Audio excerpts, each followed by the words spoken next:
aqui, página 12, livro 2, do povo de Deus. Populo Dei, Dei Populo Dei. Então, nós recordamos o livro Povo de Deus, alicerçado do capítulo 2 do documento do Concílio Vaticano II, Lumen Gentium, capítulo 2, que fala sobre o povo de Deus. Então, colocou definiu a igreja como o povo de Deus. A partir disso, da sua hierarquia. Então, divide em 3 partes: os fiéis cristãos, a constituição hierárquica da igreja, o instituto de vida consagrada, a sociedade de vida apostólica. E, então, trazendo também essa mesma linguagem do Vaticano II, esse documento da igreja, que vem também trazer aqui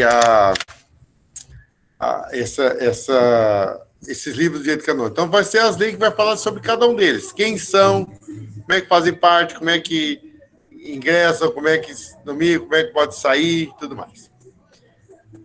Aí, interessante, primeira parte, dos fiéis cristãos. Aí temos já em latim, parte 1, de Christi Fidelis. Christi Fidelibus, porque fala dos fiéis cristãos, né? Ou outra passagem, Christi Fidelis, quer dizer, os fiéis cristãos. Fiéis cristãos quer dizer todos. Então, meu pai fala assim, meus fiéis na missa. Então, ele não é fiel, só o povo que está assistindo a missa, que é os fiéis.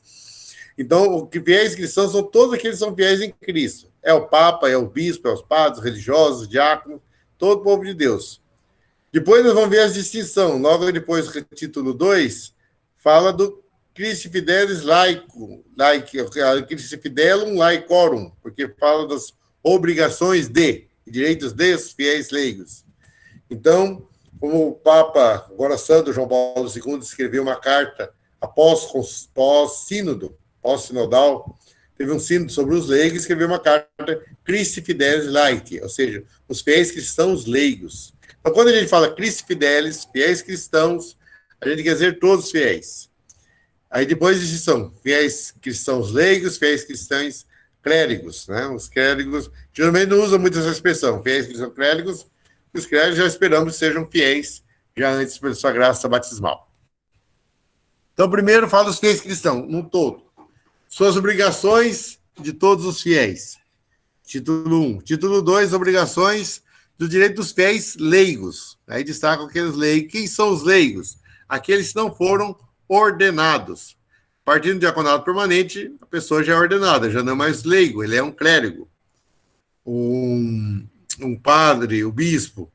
Os religiosos, em si, dentro dessa nomenclatura, eles são considerados leigos, depois vai entrar a própria da vida consagrada. Mas eles não recebem o sacramento da ordem. Então, quando chegar nos sacramentos, nós vamos distinguir também o que é sacramento e o que é sacramentais. E aí, depois dos fiéis leigos, temos, então, os ministros sagrados ou clérigos, os ordenados. Aí você fala o capítulo 1, da formação dos clérigos, formação dos seminários, a descrição e incardinação dos clérigos, eles são indicados ou são incardinados. O que é um incardinado? Uma pessoa, nenhum padre pode estar vagando por aí, está livre, leve solto. Ele tem que ter incardinado em alguma instituição, ou uma diocese, o caso diocesano, ou numa congregação, é o caso da nossa congregação, a Sociedade de Vida Apostólica, um instituto. E, por exemplo, meu caso, eu sou incardinado, são palotinos. Eu sou incardinado na minha família palotina, nessa província de São Paulo Apóstolo. Estou a serviço da Diocese de Coroatá. Então, não sou incardinado aqui na Diocese, eu sou residente, né, nessa Diocese. E já outros, vou pegar o exemplo, Padre Lucas. Padre Lucas também era de uma comunidade religiosa, era monge. Ele pediu uma cardinação, agora saiu uma cardinação dele para ser membro da Diocese de Coroatá. Já foi um processo longo, mas claro, eu já estava aqui a serviço, já estava atendendo a Diocese, um processo de, né, podemos dizer, descalçação da sua comunidade monástica, e agora passou a ser do clero diocesano da Diocese de Coroatá. Então, ele está, assim, incardinado. Como aqueles que aqui foram ordenados, Padre Paulinho, tantos outros já fazem parte aqui dessa diocese. Então, esses são chamados incardinados. Então, termos religiosos, bom a gente saber para não confundirmos. Formação, tá. Obrigações e direitos dos clérigos. Também tem suas obrigações e seus direitos. Quem quiser saber, olha lá o cano 273 a 289. Não vou detalhar um por um, não. A perda do Estado clerical, né? Aí nós vamos voltar àquela situação. Eu falei de imprimir caráter. Uma vez ordenado padre, ele é padre para sempre, a não ser que for ordenado invalidamente. É o mesmo caso do matrimônio. Se caso a sua ordenação não for válida por algum motivo, né, que ele forjou, né, imitou essa ordenação, não era. Vamos pegar um exemplo. A pessoa já tinha um vínculo matrimonial, e escondeu e foi ordenado padre. Então, não foi válida essa ordenação. Mas, o caso, ele pode perder o seu estado clerical, pode perder o seu uso de ordem, né, por ter deixado, por ter abandonado, né, ter resolvido ou teve outra vida, ou por causa de suas próprias atitudes, pode entrar no processo de demissão. Então, isso pode perder o estado clerical. A 290, 293. Além das dioceses, nós temos chamado prelazias pessoais. O que seriam isso? São dioceses, podemos dizer assim, que não são territoriais. Por exemplo, militares. Os militares têm sua prelazia própria. A ordem, então, ela tem a sua sede, né, tem as suas capelanias, um bispo próprio para isso, os padres trabalham para isso, e não se mede por Estado. Então, se tiver vamos colocar aqui, um colégio militar, está tendo, mas uma capelania militar aqui. Então, ela é uma capelania aqui dentro do território da São Sebastião, por exemplo, onde tem um liceu ali. Eles vão construir uma capela, tem uma capelania militar, tem um sacerdote que fosse lá o capelão militar. Aí todos os militares aí do exército, polícia, bombeiro, eles pertencem também a essa capelania. Eles podem também realizar seus sacramentos lá. Quer dizer, missa, se fizer missa aberta ao público, todo mundo pode participar. Por exemplo, batizar. Os militares podem casar, pode casar lá. Então, independente mesmo da igreja de São Sebastião, não precisa pedir autorização para a paróquia, porque eles pertencem à prelazia pessoal, não é territorial. A diocese, como você estava falando antes, já tem uma dimensão territorial, paróquia, cada um tem seu domicílio territorial. Agora, alguns, além disso, têm sua prelazia pessoal. Acontece casos também de pessoas de certos ritos também, por exemplo, quando é concedido isso. Vamos pegar um exemplo, se tiver um grupo de estrangeiros para cá, pode conceder, como eu falei, dos ucranianos. Então, além das suas capelas, lá eles podem ter desse rito que eles podem pertencer a esse rito independente da paróquia onde eles moram, porque já tem isso da sua vida pessoal. Tinha uma paróquia lá em Curitiba que era dos poloneses, era uma capelania para os poloneses, que era uma descendência muito grande de poloneses. Então, eles, além da paróquia, eles pertenciam a qualquer bairro de Curitiba, naquela paróquia lá do centro, estou tentando lembrar agora o nome padroeiro, Santo Stanislau, por sinal. Ela é toda, eles podiam pertencer a essa paróquia, então eles podiam ir casar, ter a sua vida sacramental lá também. Então, são prelazias chamadas pessoal. Outra, na pastoral universitária também tem isso. Quando eu estudei lá na PUC, tinha uma paróquia universitária dentro da PUC, que era também pessoal. Então, todo mundo pertencia à PUC de Curitiba, pertencia a essa paróquia pessoal. Então, todos os professores, alunos e funcionários. Então, além das suas paróquias, seja onde que eles moravam, nos seus bairros, tem a sua paróquia pessoal. Então, uma não é contrária à outra. Tem essas duas possibilidades. Como a pessoa tem essa dupla cidadania, né? Então, eles podem também ter essa participação. Então, são casos de paróquias, prelazias pessoais, que tratam os canos 294 e 297. E aí entra a Associação dos Fiéis, como nós estávamos falando, como Vicentinos, Comunidade São José, tudo mais, que são esses grupos, têm suas normas comuns, as suas associações públicas de fiéis, que tratam aí no capítulo 2, associações privadas, como falei, já é mais restrita, e as normas especiais dessas associações de leigos, que normalmente se cria, e tem todo um processo de vida, de formação, até mesmo conviada a essas regulamentações pela vida da igreja. Então, aí se coloca realmente dessa visão geral do povo de Deus. A parte 1, que é a parte dos fiéis cristãos. Parte 2, dentro desse livro, já vai falar da constituição hierárquica da igreja. A suprema autoridade da igreja é o sumo pontífice. Depois, o colégio dos bispos, comunhão, um sínodo, um concílio, que ele reúne todos realmente esses bispos. O colégio dos bispos, que é o sínodo dos bispos. Então, vamos seguir um pouco. O que é o colégio dos bispos? É aquele colegiado dos bispos, que se reúnem para determinadas situações, como também o próprio concílio. O sínodo dos bispos não é algo, podemos dizer assim, no termo jurídico, falar deliberativo. Ele não vai determinar alguma coisa. O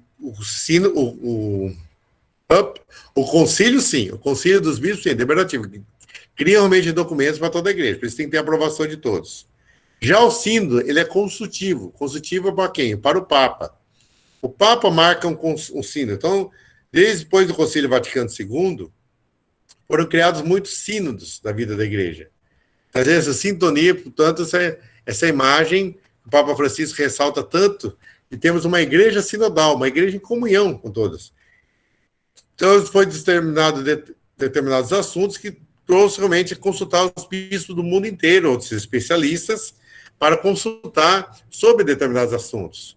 Catequese, família, leigos, jovens, mulheres,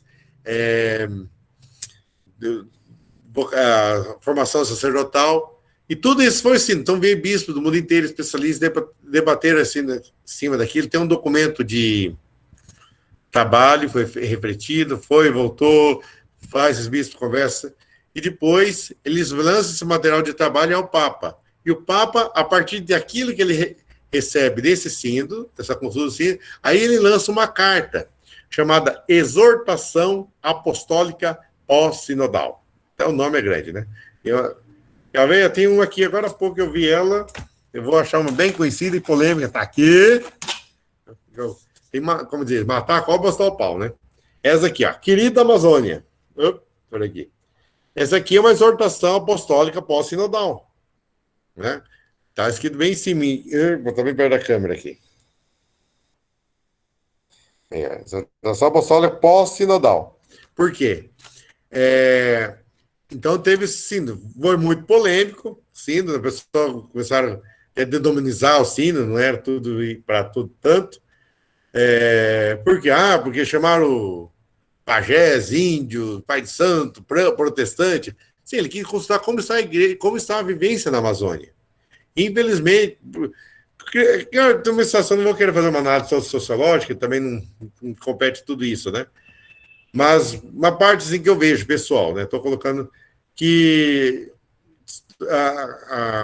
a própria ação missionária na vida da Amazônia tornou-se um desgaste muito grande. Primeiro, se falar muito, como não conseguia missionários para lá, começou a ter iniciativas leigas, pessoas para irem temporariamente para lá.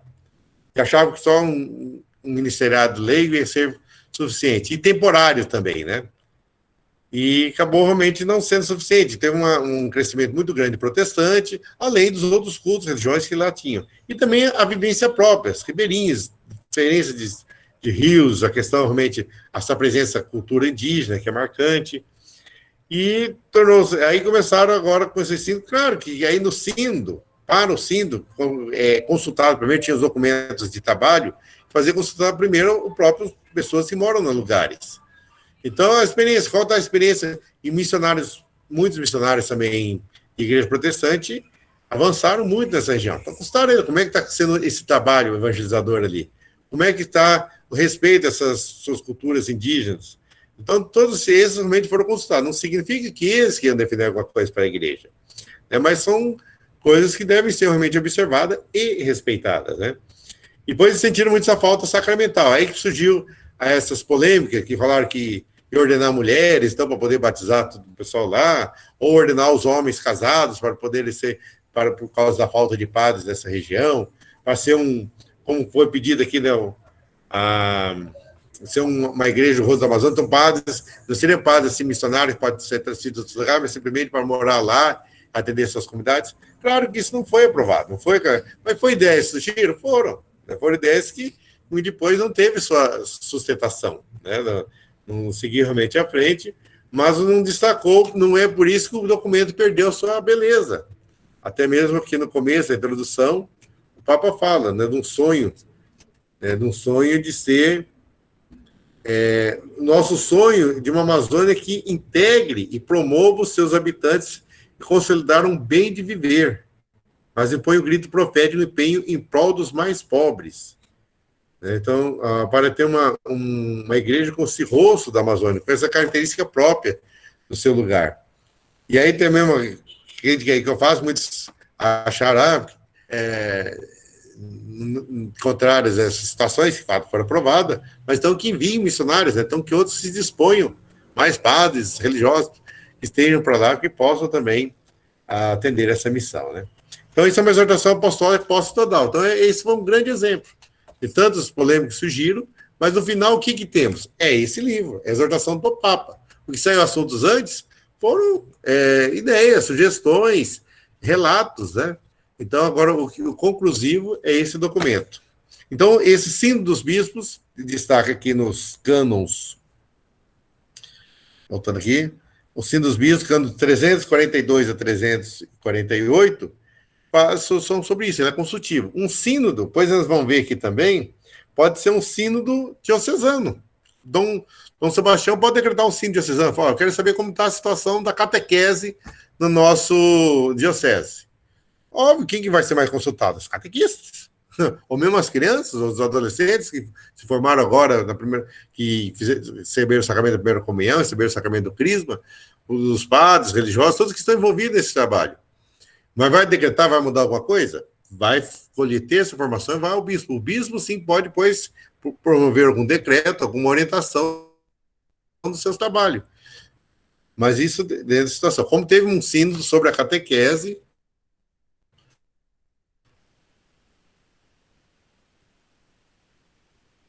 muito antigo, acho que esse ainda foi, bem dessa mudança do Papa Paulo VI, exortação apostólica chamada catequese tradente, né? A transmissão da catequese. Depois do sínodo dos bispos, chamados cardeais da Santa Igreja Romana. Quem são os cardeais? Muitas vezes o pessoal fala da hierarquia e começa a falar padre, o bispo, o arcebispo, o cardeal, o papa. Não, a hierarquia é diácono, padre, bispo e o papa, que também não deixa de ser um bispo, que é o sumo pontífice, mas é o bispo de Roma. Arcebispo é aquele que assume uma arquidiocese, uma igreja maior, que depois nós vamos ver também sobre a província eclesiástica. E o cardeal é um título. Geralmente são bispos, mas não necessariamente precisa ser bispos. Pode ser. Agora, é interessante que o Papa João XXIII, Santo São João XXIII, que ele teve tanta abertura para a igreja, ele fechou uma situação. Antigamente, qualquer pessoa podia ser nomeado cardeal. Qualquer leigo, até leigo, né? Qualquer pessoa, como diz assim, qualquer batizado, né? Podia ser nomeado cardeal. Com o Papa João XXIII, quando teve toda essa reforma, deixou apenas para os ordenados. Então, no mínimo, a pessoa tem que ser diácono para ser nomeado cardeal.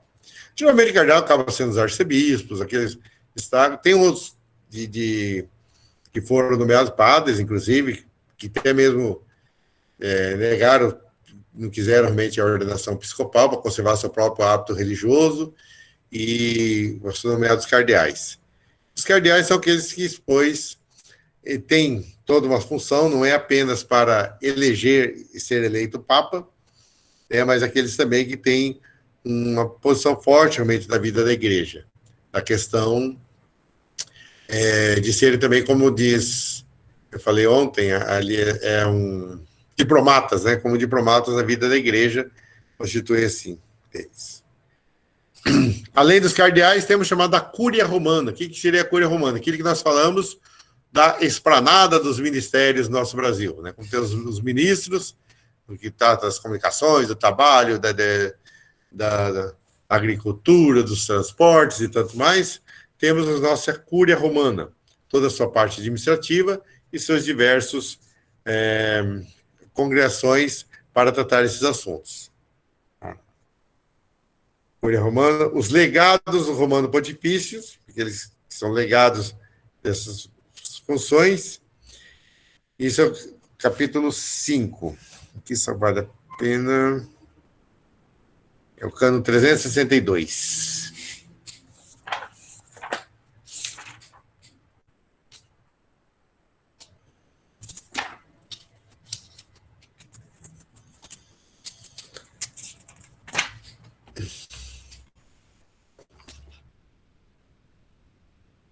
Esse capítulo ocupa muitas atividades do Estado e da Igreja, que exige a presença de representação do titular supremo. E assim, esses cânones tratam essa missão diplomática da vida da Igreja, esses legados que fazem essa relação da Igreja e Estado. E também, dentro disso, nós estamos chamados, termo bom a gente conhecer, chamado núncio apostólico. O que é o núncio apostólico? É o embaixador do Vaticano no Brasil. Então, lá onde tem, em Brasília, você conhece Brasília, sabe como é dividido aqueles bairros com as suas... com seus determinados projetados, né? Tudo em comum. Então, ali, naquele, onde a parte dos que acabei de falar aí, das embaixadas, né? Das embaixadas dos outros países, tem uma lá que é a Nunciatura Apostólica. Então, um bispo lá que mora, que não faz parte da CNBB, é um bispo vindo de fora, totalmente é um italiano, cujo nome dele, e ele e também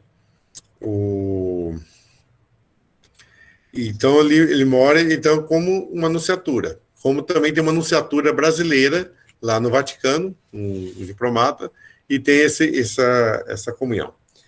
E é esse que acaba realmente semelhança das relações entre o Brasil e a Santa Sé, a questão do governo e até mesmo a nomeação dos bispos. Então, se passa por essa anunciatura apostólica, que é essa representação do Vaticano aqui no Brasil. Aí as igrejas particulares e entidades que a congregam. Olhamos aqui o cânon 368. Aqui é interessante lembrarmos, quando a gente fala esse termo, igrejas particulares. Aí você vê que é igreja particular? Aquela capelinha que eu construí lá no meu interior, e só tem missa lá quando eu quero, aí eu vou aproveitar para casar os meus filhos e tudo mais, faço os batizados dos netos, e não é isso que é uma igreja particular, isso é uma igreja privada, tudo pode ser, isso aí é realmente, nem deve dizer, uma capela, né? Igreja particular é a chamada diocese, né, dos quais constitui única igreja, a igrejas particulares das quais constitui a una e única igreja católica. São as primeiras, as dioceses, que se equiparam, não constando o contrário, a prelazia territorial, a abadia territorial, o vicariato apostólico, a prefeitura apostólica e a administração apostólica estavelmente erigida. Então, essas são as dioceses, que são mais conhecidas, outras prelazias. O que é uma prelazia? Prelazia territorial. É uma que está em formação para ser diocese. Nós temos, sobretudo, nessas regiões norte e também lá no Amazonas, ou mesmo nas partes do centro-oeste ali, regiões muito grandes, muito elevadas, que teve uma presença muito grande de uma congregação, por exemplo. Vamos supor que tínhamos muitos palotinos lá, e tal, e trabalhando, mas era uma região muito distante até a sede da diocese. Então, se separa essa diocese e forma uma prelazia. Se torna um bispo, que esse bispo vai ser um prelado, que ele vai, e geralmente dentro dessa própria congregação. Então, que vai assumindo esses trabalhos até se formar uma diocese totalmente, podemos dizer assim, independente, né? Tanto da sua vida financeira, como seus trabalhos pastorais e apostólicos. As prelazias estão em formação. Outra questão são prelazias pessoais, como eu já falei, que não se prende ao território, mas sim as pessoas que são ligadas a elas. Aí vai falando muito sobre essas dioceses, prelazias, dando essa sequência até chegar ao capítulo 2, que vai falar sobre os bispos em geral. Os bispos particulares, aí já pegamos a página 13. Os bispos, aí sobre os bispos, todo o capítulo 2. Artigo 1, os bispos em geral. Artigo 2, os bispos diocesanos. Os bispos 3, um bispo coadjutor e auxiliar. Vamos ver quem está presente, que está assumindo. Tatiana, minha filha, saberia me dizer o que é um bispo coadjutor? Sei não, padre. Não, né? Vamos ver quem está aqui. Maria Donata Feitosa Souza, presente? Não sei se é mesmo, é o senhor que estava lá. Não está presente, não? A Maria Donata é o seu Bibita, viu, padre? Seu Bibita. Acho que ele está ouvindo ali. Francisca, está presente? Sabe o que é um bispo auxiliar? Bem, não está presente. Leda, minha filha, cadê tu? Está todo mundo com a câmera desligada aqui? Naíssa. Apareceu aí. Aí. Quem sabe o que é um bispo auxiliar? Só auxiliar. Já vai mais difícil, o coadjutor. É o vigário geral? Não é o vigário geral. O vigário geral, ele auxilia. Já é bispo, né? Esse tem caráter. Tá, desliga outros microfones para não ficar dando esse eco. Pronto, obrigado. Pronto. Então é o seguinte, eu vou explicar para vocês numa piadinha. O que é um bispo coadjutor, o que é um bispo auxiliar. Então são bispos mesmo, o vigário geral é um padre que substitui o bispo quando ele está ausente. Agora, numa diocese, sobretudo dioceses grandes, tem mais de um bispo. Então tem um bispo diocesano, um bispo auxiliar, pode ter, né? Não necessariamente tenha, e um bispo coadjutor. O bispo auxiliar é que ele foi nomeado para auxiliar esse bispo. Ele é como se fosse um vigário paroquial. Então tem um pároco, tem um vigário paroquial. Com o tempo que Santa Teresinha era o pároco, sempre tinha um vigário lá. Tempo foi o padre Manuel, depois foi o padre Mãozinho, depois entrou o padre Ednilson. Então o vigário, aquele que vai auxiliar no pároco, o bispo, nas suas atividades. O bispo coadjutor é um exemplo que nós temos muito claro, muito presente nosso, que é o Dom Sebastião, foi bispo coadjutor na diocese de Coroatá por algum tempo. O bispo coadjutor é aquele que vem para uma diocese não só para auxiliar, ele já vem com direito à sucessão. E quando o Dom Sebastião foi nomeado aqui para a diocese, o Dom Reinaldo já estava bem doente, estava bem debilitado, então, mas era o bispo ainda. Então, enquanto ele estava vivo, se ele não renuncia, ele é o bispo.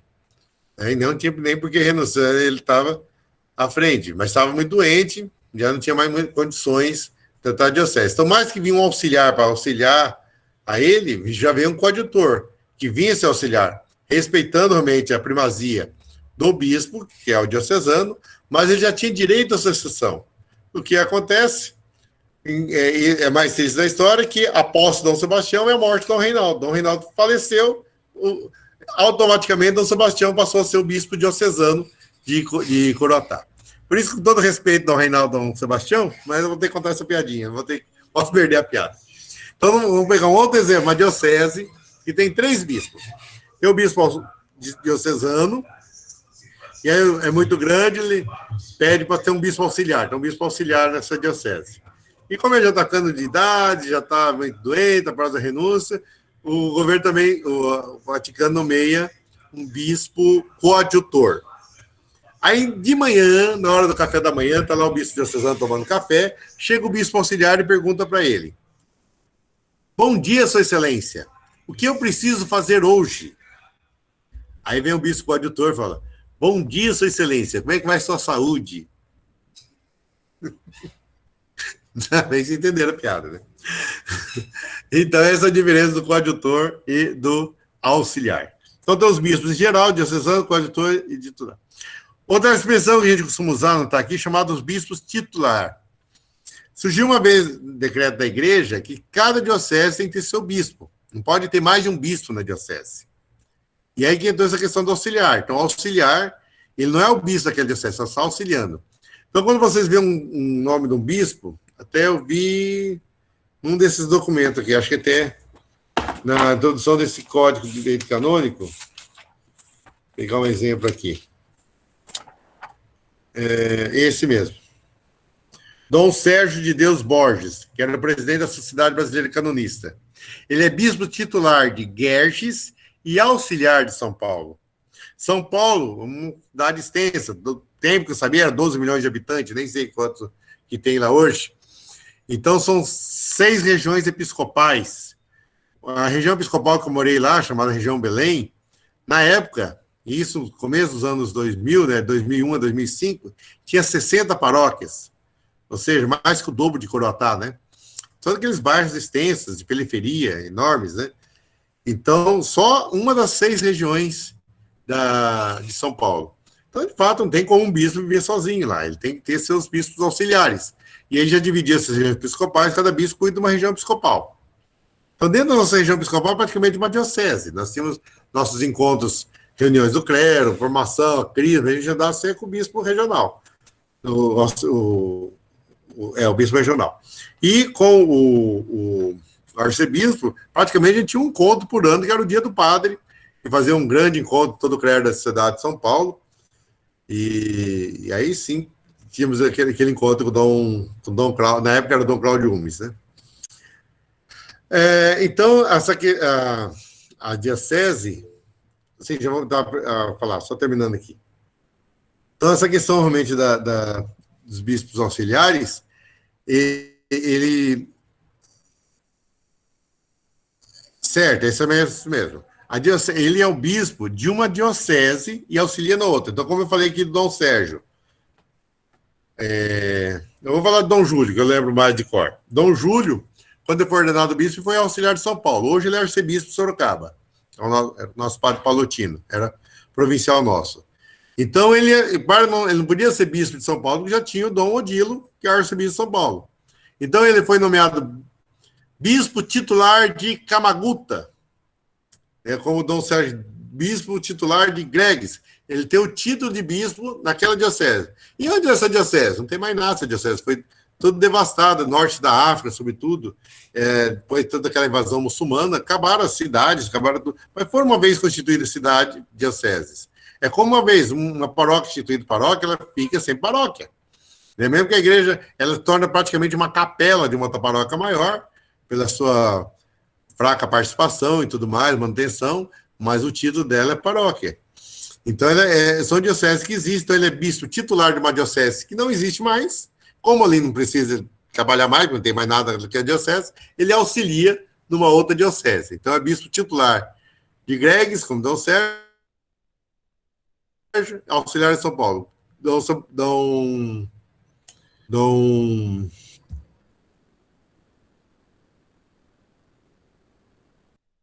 Que era o bispo, então, de fato, Francisco é isso mesmo. Ele não é o bispo daquela diocese.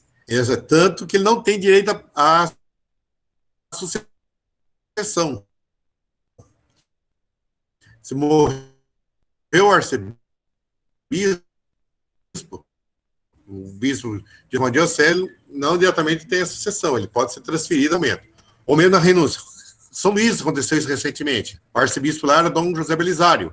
O auxiliar era Dom Esmeraldo. O Dom Belisário já estava com seus 75 anos, pediu a renúncia. Como vão ver, o bispo tem que pedir a renúncia quando faz 75 anos. Muitas normas de diocese também falam que o pároco também deve pedir com 75 anos. E, no caso, ele... Então, estava esperando a nomeação do arcebispo. Antes de nomear o arcebispo, o Vaticano, o anunciador, já nomeou o auxiliar dele para um bispo, uma diocese lá de Minas Gerais. Né? Porque, de fato, não é porque ele estava aqui que o arcebispo ia renunciar, ele tinha direito à sucessão, outro bispo chegar tinha que ter esse mesmo auxiliar. Então, esse bispo pode ter um outro auxiliar, provavelmente assim solicitado, né? Então, isso é essa diferença. Agora, o coadjutor não. O coadjutor é aqueles que já são nomeados para assumir essa diocese. Então, ele já tem essa sequência que sabe que a renúncia, né? mesmo que o outro esteja próximo a renunciar, mas já está muito bem, então chegou a idade dele, renunciou ou veio a falecer, o bispo coadjutor passa automaticamente a ser o bispo diocesano. Tatiana, falar? O senhor me respondeu em parte, eu só quero confirmar uma coisa. O bispo titular, ele pode acumular a função também de auxiliar, só quando a paróquia dele lá não existir, ou mesmo existindo, ele pode ser titular em um e auxiliar em outra? Pode ser também, porque o fato é, esse caso da diocese, se a diocese existir mesmo, claro que vai precisar dele lá, né? Agora pode ser que reduziu lá, por exemplo, essa diocese existe simplesmente uma paróquia, né? Não existe mais todo um trabalho diocesano mesmo, não tem lá uma congregação, tem. Porque antigamente, quando foi constituído os bispos da igreja, na igreja antiga, cada cidade tinha um bispo. Então, os presbíteros eram considerados os colaboradores dos bispos. Então, a cada cidade, então, fosse aqui, então, tinha um bispo em Codó, um bispo em Tibira, um bispo em Gorotá, um bispo em Alto Alegre. Então, cada cidadezinha formalmente tinha essa igreja e tinha seu bispo. Hoje veio que não tinha mais necessidade. A estrutura de diocese, a reforma de cura, se tornou muito mais ampla. Então, pode ser até que exista a cidade, mas era simplesmente uma paróquia. Né, uma paróquia pequena, com pouca gente. Então, quer dizer, basta ter um padre lá, né? Então, ele é o bispo de lá, nomeia, dá todas essas funções para esse padre lá, que cumpre, até mesmo associado, auxiliado com uma diocese maior, próxima, né? Que pode ser outra diocese, e continua auxiliando outro lugar que vai ter muito mais funções, muito mais atividades, né? Isso é possível também. Obrigada. Alguma dúvida, alguma pergunta? De nada. Então, seguimos. Chama nossos bispos em paz. Vamos. Aí também, chamado da sé impedida à sé vacante, capítulo 3. O que é essa sé? Sé, sede. Nem hoje eu rezei a missa de manhã pela Maria, sede da sabedoria. Muitas vezes o pessoal na ladainha reza errado e fala sede de sabedoria. Mas Maria tem sede de sabedoria. Não, Maria é cheia de sabedoria, não tem sede, não. Você já se observou dessa sabedoria? E ela tem sede, então Sé, Santa Sé, é a Sé maior nossa, da sede da Santa da Igreja, que é do Vaticano, e as Sés, então são as sedes. Sede seria, ele colocou sede porque, no geral, é diocese, mas pode ser prelazia, como falei, né? Prelazia pessoais, pastorais, então pode ficar especificando tudo o nome, né? Diocese, vacante, prelazia, vacante, então sede, seja ela de diocese ou prelazia. Pode estar impedida, ter-se uso, ou pode estar vacante. O que seria impedido? Se o bispo está impedido de ter essa sua função. Mas essas, por exemplo, um grande exemplo de... Oh, meu Deus, fugiu o nome do homem, de 5 pães e 2 peixes. Quem lembra quem escreveu essa obra? Bantuan, Cardeal Bantuan. Eu não vou procurar o livrinho aqui, que eu não vou achar ele agora, não, mas vale muito a pena também, Cardeal Bantuan, uma espiritualidade muito grande. Ele é vietnamita, era um padre vietnã, teve toda a sua formação, foi estudar em Roma, teve toda uma especialização ótima para trabalhar com jovens, voltou para o campo da formação, aumentou muito lá os seminaristas na sua diocese, foi nomeado bispo auxiliar de uma diocese, depois assumiu uma diocese com bispo diocesano, e depois foi preso político lá dentro daquele país Vietnã, quando estava aquele governo autoritário, governo ditatorial, que falava que ele ia trazendo coisas do Ocidente, aquela coisa que não convinha ao governo. E ele teve 13 anos na prisão, e mostrou muito o seu processo de conversão. E ele colocou, tem um livro dele muito bonito, que fala os 5 pães e 2 peixes, que ele vai fazendo toda uma meditação espiritual sobre isso. Então, os pães, de cada momento dele da Eucaristia, e ele celebrava a missa na cadeia, sozinho. Aí pediu lá as cartinhas para a pessoa para trazer para ele, para ele celebrar a missa. O que dava? Um pedacinho de pão e uma garrafinha de vinho escrito assim, remédio para o estômago, que ele estava com dor de estômago. Então, e ele, na palma da mão, ele colocava um pedacinho de pão, na outra palma um vinho com água e rezava a missa. E ainda dava comunhão para aqueles que estavam próximos a ele ainda, que queriam comungar. Teve todo um processo de até mesmo como ele foi conquistando os soldados. Então, o bispo, essa sede está impedida. O bispo não pode estar lá governando essa diocese porque ele está impedido. Então, eu posso nomear alguém que pode estar administrando nesse tempo essa diocese até a volta dele. Ou pode estar vacante, que aí o bispo já não está mais, morreu, ou foi transferido. Uma sede vacante aqui agora, aqui no Maranhão, acho que não tem mais nenhuma, acho que todas foram nomeadas. Mas, por exemplo, o tempo aqui, né, que Dom Sebastião Duarte saiu de Viana e foi nomeado para Caxias. Então, a sede ficou vacante um ano, mais de um ano. Bacabal também ficou bastante tempo sem... Bacabal, várias dioceses ficaram bem, Bacabal, foi Balsas, outros lugares aí. Agora que está vacante é Crato, lá no Ceará, porque Dom Gilberto Pastana saiu de Crato para vir ser o arcebispo de São Luís. Então está vacante, não tem bispo lá. Sede vacante. O que você faz, então? Você é nomeado um administrador apostólico. Pode ser um bispo de outra diocese, pode ser um padre lá, o próprio vigário-geral. Ele é administrador apostólico dentro dessa... Vai administrando a diocese até a nomeação de um novo bispo. Que são as sedes. As entidades que congregam as igrejas particulares. Título 2. Cano 431, 439. Então, lembra assim dessas, além das dioceses, seus textos dentro de uma província eclesiástica sejam descritas... Tá, aqui eu vou falar também chamada província eclesiástica, é bom sempre lembrar esse termo. Esse termo não é tão comum para nós, porque aqui no Maranhão podemos dizer que só temos uma província eclesiástica, que é São Luís. Então, as arquidioceses, após você não só ter um título de ser uma arquidiocese, uma igreja maior, mas como ela congrega as dioceses menores a sua região e forma uma província eclesiástica, para ser uma sede dentro de uma sub-região dentro de um estado, podemos dizer assim. Vou pegar um exemplo lá do Paraná, não conheço mais, que são 4 arquidioceses no estado.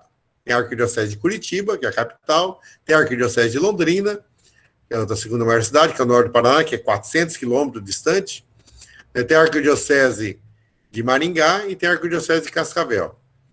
E o total das dioceses no Paraná são 17. Então, 3 dessas dioceses são 4 dioceses que fazem parte da província eclesiástica. Então, por exemplo, Londrina, que é a minha diocese.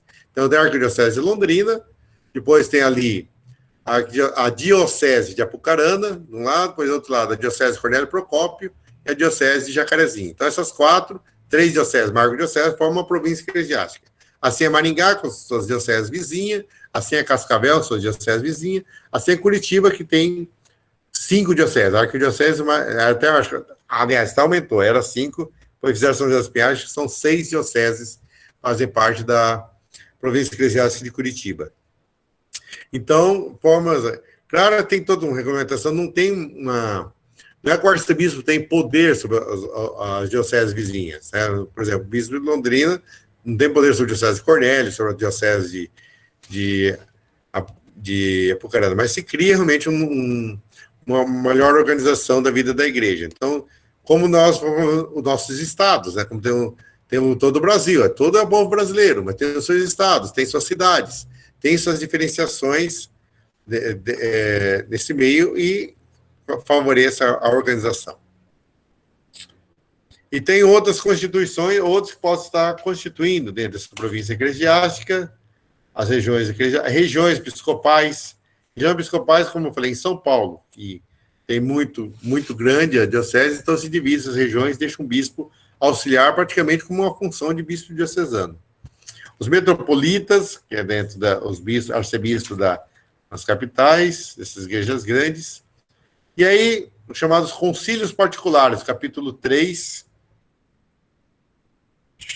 e vai... Não, está aqui ainda. Isso, depois os metropolitas, os concílios particulares, para formar esses concílios próprios dentro de uma igreja local, de uma igreja dentro de um país. E não chegou a ser um concílio, mas, por exemplo, as conferências episcopais fizeram vários documentos dentro da América Latina, de grande importância, como foi o último de Aparecida, como foi Puebla, como foi Medellín, como foi São Domingos, e daí eles pegaram o nome dos lugares onde se reuniram. Não chega a ser um concílio, mas seja um encontro de conferências episcopais dos bispos da América Latina.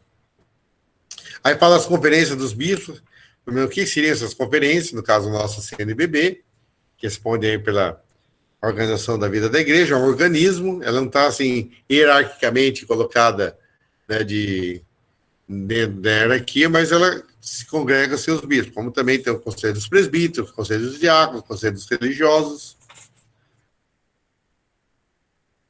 Secretaria-Geral e muito mais.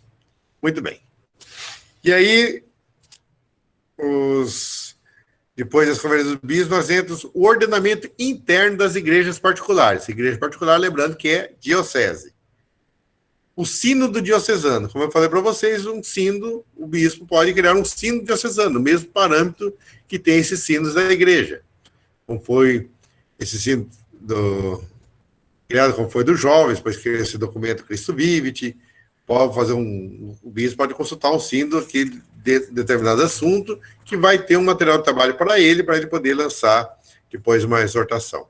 A cúria diocesana, como tem a cúria romana, a cúria diocesana. Todos os trabalhos da cúria que aqui se exigem. Parte financeira, administrativa, que vai regulamentando. Os vigários gerais e episcopais. Vigário geral, quando é uma diocese,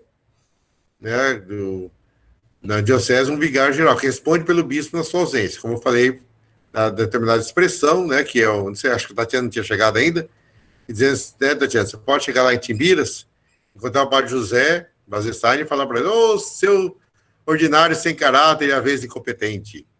Pode falar sem medo que ele não vai xingar você, não. Você está elogiando ele, né? Porque ele, o vigário geral, aquele ordinário tem essa ocupação na diocese, sem o caráter da ordenação episcopal, não é um bispo, e nem tudo compete a ele. Por isso que às vezes é incompetente. Mas tem também os vigários episcopais, como, vamos supor, se a diocese for muito grande, nós temos aqui, não temos... Depois vai entrar o ponto lá. Nós temos chamado zonal, o nosso zonal 2. Se fosse um zonal tão extenso, tão grande, podia ter um vigário só responsável por esse zonal. Por ter os trabalhos aqui do bispo dentro desse zonal. Nossa diocese é pequena em relação a parâmetros, de outros parâmetros aí. Depois, os vigários gerais, episcopais, o chanceler, isso aqui também é importante, muito esquecido. Chanceler e outros notários de arquivos. Quem dá essa nomeação são chanceler. Eu não sei se já mudou, até então, antes o chanceler nosso era o irmão José, que era dos beneditinos, de Coroatá, agora para ser o irmão Antônio. Não sei se já teve essa transição, também dos monges. Então, o chanceler é todo que é responsável pela documentação da vida da igreja. Então, por exemplo, a minha nomeação como pároco de São Sebastião vem assinada pelo bispo e pelo chanceler. Se não tiver assinador chanceler, não é válido. Tem o chanceler que ele registrou em ato, que ele colocou nos livros. Então, essa não é simplesmente só do bispo. Então, preciso ter também do chanceler. Então, que ele vai cuidar de toda essa documentação da vida da igreja. E outros notários, que vai notificar essas situações e documentação da vida da igreja. Criação de paróquias, as nomeações dos padres, outros documentos também necessários. Depois, entre do chanceler, o conselho para os assuntos econômicos e econômico. Então, dentro da diocese tem isso.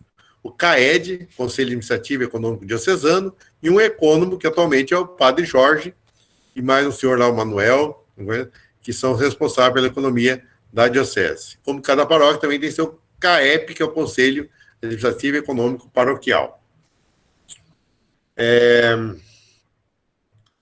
E depois, além do Conselho Econômico, os chamados Conselhos dos Presbíteros, o Conselho dos Consultores. E também o Conselho dos Presbíteros é um conselho que é feito em dupla cidadania. Alguns o bispo pode nomear, nomes que o bispo nomeia, e outros que são eleitos pelos próprios padres. Por exemplo, um que é eleito, que é o representante do clero. Entre nós, tempo em tempo, elegemos um dos nossos representantes.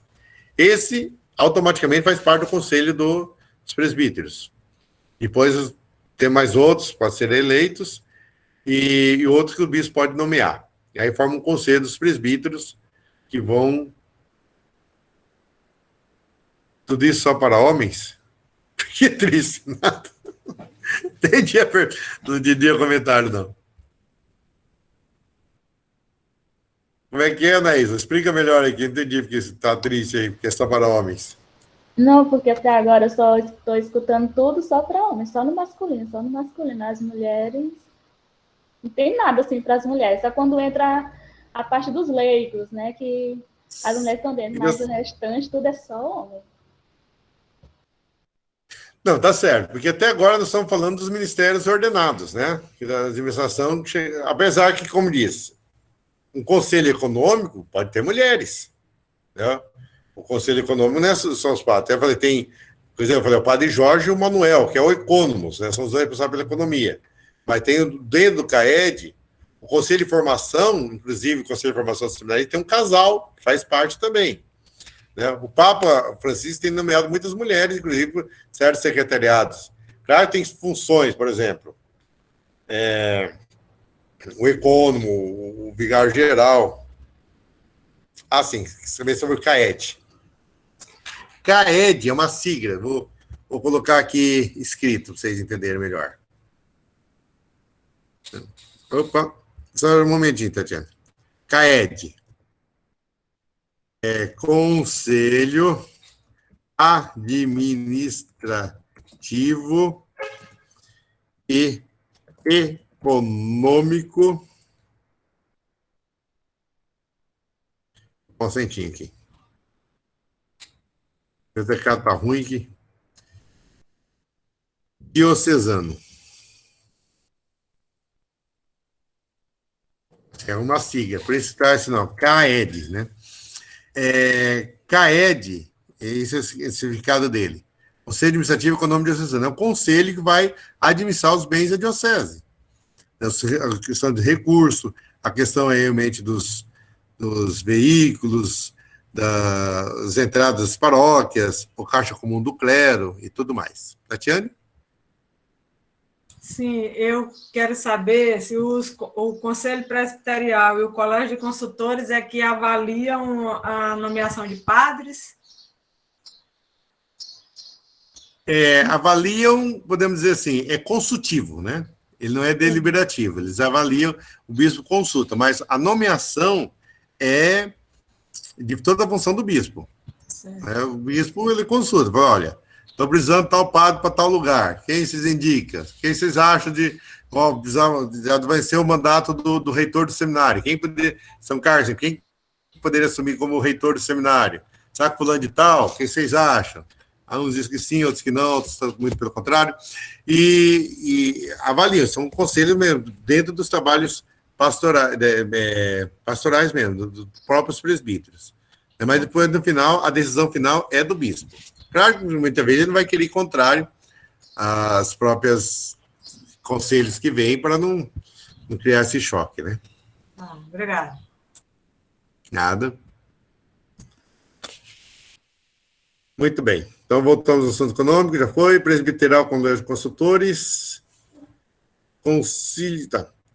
Cabidos e cônegos. Isso aqui não temos, mas era um costume também da vida da igreja, certas funções eram chamados cônegos. Até aquelas igrejas antigas, tinha aquelas várias cadeiras junto ao bispo, era o cônego que assumia também certas funções penitenciais, recebia o título de cônego. Então, são dois títulos na vida da igreja que são conhecidos, os cônegos e os monsenhores. Cônego, um bispo mesmo pode nomear. O bispo pode nomear um cônego com determinada função. Já que vamos pegar um exemplo, o santuário São Raimundo lá, tá tão famoso, tão importante, tanta essa visão, além de ser reitor, além de ser pároco lá, para quem não sabe, Vargem Grande paróquia lá é São Sebastião, padroeiro da paróquia é o São Sebastião. O santuário, que é de São Raimundo Nonato, é a mesma igreja, mas paróquia São Sebastião, santuário São Raimundo Nonato dos Mulundus ainda.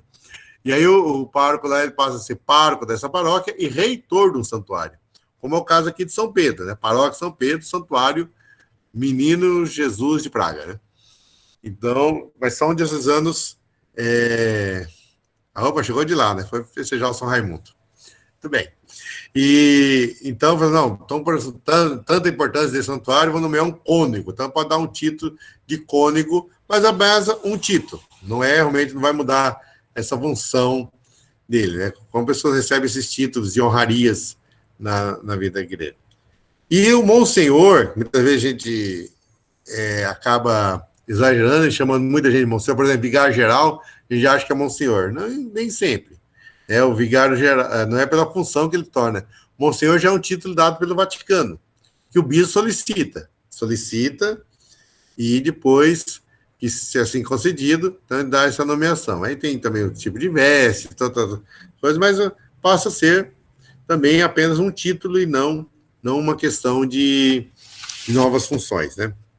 A não ser que pode estar associando a função com seus títulos.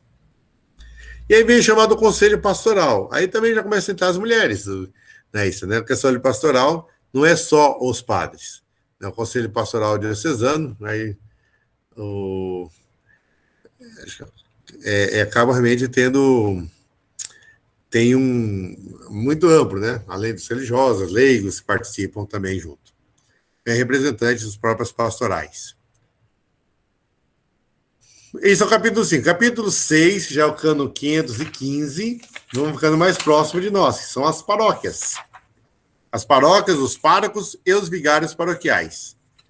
E aí vem chamado capítulo 7, vigários forâneos. Mas que nome! Vigário forâneo. O que é esses forâneos? Forâneo é chamado, porque a forania é uma subdivisão dentro da diocese. Para nós aqui se tornou zonal. Outros lugares falam região. E o termo canônico, algumas dioceses conservaram assim, inclusive São Luís, fala-se foranias. Então, dentro de uma forania de um zonal, é simplesmente uma divisão de paróquia mais próxima. É uma organização interna, subdividida da diocese. Então, tem também chamado um vigário forâneo. Não tem toda aquela atribuição do vigário geral, mas ele tem suas participações também, correspondente junto ao bispo, e de presença nesses lugares.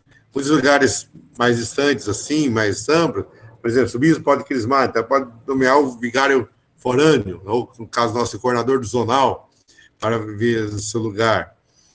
Então, esses são os vigários forâneos. Reitores de igrejas e dos capelães. Como reitor de igreja é reitor de santuário, realmente. É uma igreja que tem o seu reitor. Ou capelães, uma capelania própria, como eu falei, capelães militares, uma capelania de uma comunidade religiosa, por exemplo, as irmãs Capuchinhas resolve ter uma capelania própria, tem um padre só próprio ali na sua capela.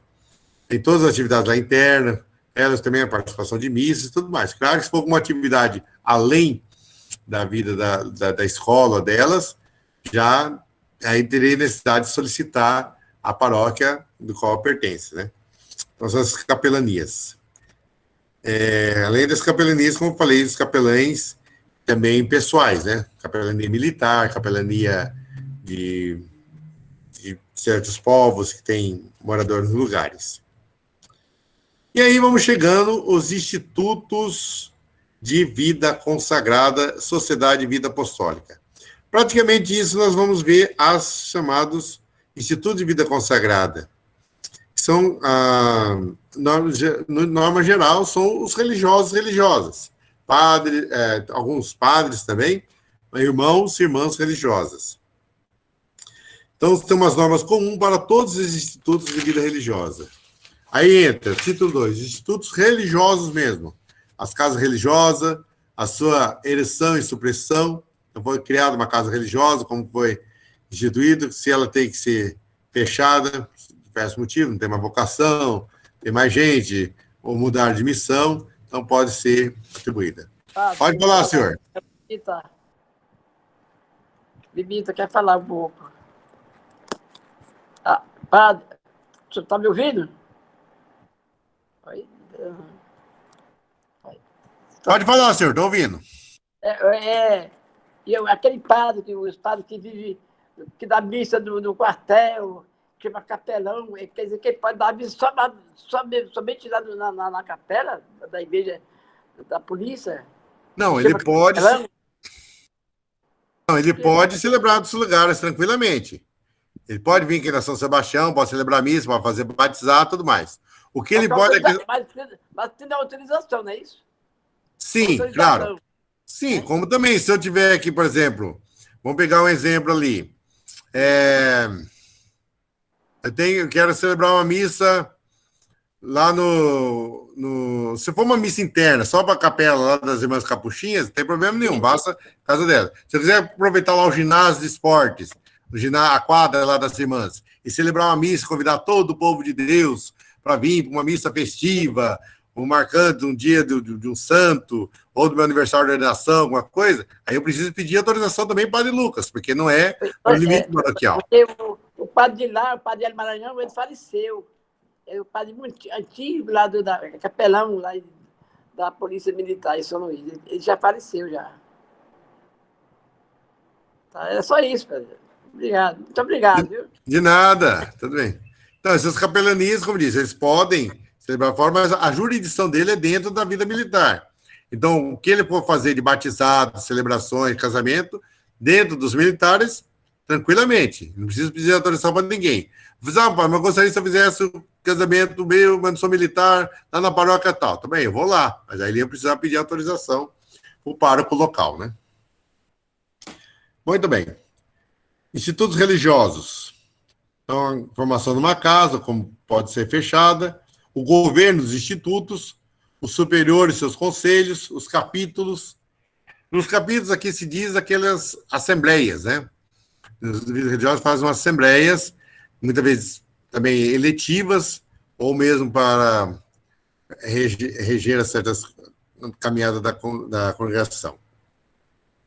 Os bens temporais e sua administração dos religiosos. Então, são tudo itens que vão tratando dentro do direito canônico, em forma geral. E depois, cada congregação, cada uma tem sua lei. Eu citava também esse disco, o livro da minha lei aqui, e uma hora eu vou achar ele aqui. Não é esse aqui é o anuário. Para vocês saberem, os palotinos do mundo inteiro tem esse livro aqui, ó. Só que isso aqui é de 2018 ainda. O catálogo está todos os palotinos do mundo todo aqui. Aí dividido as províncias. Inclusive, claro, tem bastante aqui, porque tem os falecidos também, né? Entre os mortos feridos, sobraram todo mundo. No nome dos membros, elenco dos membros e também elenco das suas casas. E também tem um livro próprio da lei, que eu não sei se está por aqui. Eu tinha visto ele esses dias. Eu acho que foi dar um passeiozinho. Depois eu mostro. Mas tem cada congregação tem também seus próprios livros de leis, mas você não deve fugir dentro desses parâmetros do direito canônico. Então, é uma regra geral para todos. Pois algumas coisas vão mudando, seu tempo de formação, pelo modo de ser, né? Do seu próprio carisma. Então, mas temas gerais, né? Então, os seus bens, como se administrá-lo, que ele possa realmente estar realmente em comunhão com a igreja. Depois, a admissão dos candidatos e da formação dos membros. Como eles são admitidos para fazer parte da congregação. Como ele faz parte do noviciado, que é o ano espiritual, formativo, próprio do seu carisma. A formação dos noviços. Depois, a profissão religiosa. Essa profissão religiosa, primeira temporária, que se renova a cada ano, até chegar a sua profissão perpétua. E a formação dos religiosos. O que é estabelecido para essa sua formação nesse período. Capítulo 4 já trata as obrigações e os direitos dos institutos e seus membros. Depois, o 5º sobre o apostolado dos institutos. O 6º da separação dos membros do instituto. Às vezes, pode dar uma separação, criar-se uma outra dentro. Por exemplo, nós tínhamos, vocês talvez conhecem muito o trabalho aí da Mãe Rainha, que inclusive trabalha com o Terço dos Homens, né, o Instituto Secular de Chances, o trabalho da Mãe Peregrina, que surgiu dentro do berço palotino, dentro do seminário palotino em Valendar, e com o seu fundador, que era um padre palotino, o padre José Quentinich, e que desmembrou e formou uma comunidade de irmãs, padres, então formou-se, que vai desmembrando dentro de uma própria ordem, congregação, instituto. Depois, a passagem para outro instituto, saída do instituto, demissão dos religiosos, a pessoa está numa, passar para outra. Os religiosos elevados a episcopados, por exemplo, Dom Júlio, como eu citei, ele era padre palotino. Então, ele foi eleito bispo. Ele passou. Então, ao mesmo tempo, ele não deixa de ser palutino, continua palutino, só que não tem uma, não obedece uma provisão. A provisão vai transferir, ele quer transferir agora ao Papa. Ele cumpre as suas funções dentro da sua diocese. Ele ficando emérito, ele pode voltar até mesmo orar com a congregação, com a própria comunidade. As conferências... Não, é isso mesmo. Das conferências e superiores maiores. Vocês encontram, nós temos o nosso provincial, que é o padre Joselino, tem o nosso geral, que é um padre indiano, Jacó Nabudacan, e tem esses encontros superiores maiores, provinciais do mundo todo. Ultimamente tem sido feito online, não dá nem para viajar, não dá para se reunir, mas há essa possibilidade também. Os institutos seculares, que são institutos criados assim, não com as forças das congregações, criados somente posteriormente, e que vivem realmente também só com a consagração do meio ao mundo. E Sociedade de Vida Apostólica, que é no caso nosso palutino, é considerada uma congregação, mas uma sociedade que tem também dentro desse mesmo caminho. Tatiane? Eu queria que o senhor comentasse um pouquinho sobre essa demissão dos religiosos, o que se trata. Alguma falha do padre, tem algum pré-requisito? Que tipo de demissão é essa, mais ou menos? Muito bem. A demissão, no caso, como num religioso, como a gente se fala, já diretamente, simplesmente não cumprir as suas próprias normas, né? Dentro da sua própria vivência. Então, nós temos um carisma, tem essa vivência. Se é religioso, os seus horários, suas atividades. Se a pessoa não está convivendo com isso, ou realmente fazer realmente alguma falta grave, como você disse, pode ser demitido. Isso no caso quando ele já é perpétuo, né? Que já tem uma consagração perpétua, que ele precisa passar por esse prazo de demissão. Claro que também não é de um dia para o outro. Tem primeiro a sua diversão, como é que é? Advertência. Por isso se rege muito, fala advertir por escrito, para falar que a pessoa foi divertida. Não falaram nada. Então, se adverte por escrito. Primeiro, como a correção faz? Chega, conversa. Não, dá uma diversão, vai se tratando, vai até realmente chegar ao ponto que a pessoa não se emenda, possivelmente ter essa demissão. Diferente de um temporário. Então, a pessoa, o que é temporário? A pessoa fez a sua consagração e por um ano que vem ele vai renovar. Mas esse ano não foi, a pessoa mesmo é divertida, não deixou realmente desejar, ou foi mal, a pessoa então pede então para outro ano, não aceita a renovação dele, é muito mais simples, né? Agora, isso aí, quando o caso realmente é mais grave, a pessoa pode também ser demitido mesmo, ser cessado da vida religiosa. Diga. Liga o microfone, Dica. Microfone desligado. Sobre a Inquisição, em que situação ela acontece? Eu falei isso? Não. Tá. Não, tudo bem. Tá bom. Tá. Aí já seria a minha parte da história da igreja, mas vou dar uma pincelada aqui. A Inquisição, de fato, não seria muito mais ampla, né? A Inquisição seria realmente também dentro dessa condenação da pessoa que não está correspondendo à sua vida de fé e de costumes. Mas não só isso, como ela está também criando mal para o outro. Então, ela está propagando uma doutrina que seja falsa, ou está realmente criando atos assim. A pessoa, mas a Inquisição queima as pessoas na fogueira hoje? Não se queima por respeito à lenha, né? O respeito ecológico não vale a pena queimar tais pessoas, né? Não se usa mais isso, não. Mas a Inquisição, de fato, foi isso para uma forma realmente da defesa da fé dentro dessa maneira. Tem toda a sua crítica, toda a sua história, mas muitas vezes acabaram sendo mais pessoais essa situação que surgiram do que necessariamente tinham que fazer a sua chegar a tamanho pontos, né? Tanto que alguns, depois, foram até reconhecidos e até mesmo criticados, no geral, pela vida da igreja. Obrigada. Nada. Muito bem. Acabamos aqui. Segundo desses livros que eu tinha falado, esses 3 livros que eu acho mais empolgantes, é o chamado Munus de Ensinar da Igreja. Nós sabemos mesmo, os bispos são aqueles convidados a santificar, ensinar e pastorear o povo de Deus. Então, pastorear, isso primeiro nós vemos na questão do povo de Deus, do governo. Ensinar. O ministério da palavra divina. Então, sobretudo, a centralidade é a palavra de Deus, a pregação da palavra de Deus. Como esse ministério? Então, traz dos 756 até os 780. Logo no começo fala quem realmente faz essas pregações, quem pregam. Senão, primeiramente, o próprio Papa, os bispos, os presbíteros, os leigos, todos nós também é possível fazer essa pregação.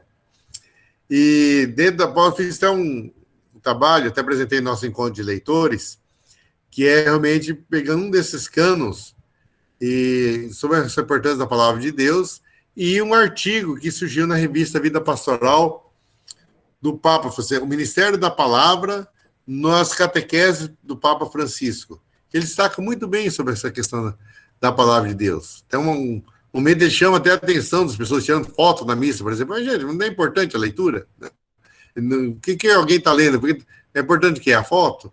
Então, dentro desse Ministério da Palavra é muito mais amplo. Não é só a pregação do padre, mas a proclamação da leitura, ser bem feita, ser bem ouvida, ser bem acolhida. E aí torna-se além das missas. Então vem a formação catequética, a ação missionária da igreja, a educação da escola católica, sobre as escolas, sobre as universidades católicas e outros institutos católicos, estudos superiores. Das universidades e faculdades eclesiásticas, que são próprias da igreja, e os meios de comunicação social, em especial também os livros. E, por fim, fala sobre a profissão de fé, né, que vai revelar o que vamos ensinar. Aquilo que eu creio, quais são os nossos, o que realmente temos nossos, não, aquilo que se professamos e rezamos no nosso creio. Não vai detalhar especificamente todo o creio aqui, como tem no catecismo, mas coloca realmente a sua importância e a sua colocação. Então, basicamente, isso resumindo o nosso livro 3. Agora, vamos ver se conseguimos seguir aqui no nosso livro 4, que também é muito empolgante, muito grande, né? Traz aqui desde o cano 834 a 1253, se conseguimos tudo agora, um pouco para depois, mas aquilo que nós mais vivenciamos, que é o mundo de santificar da igreja. De Ecclesiae Muneris Sanctificandi. Primeira parte, os sacramentos.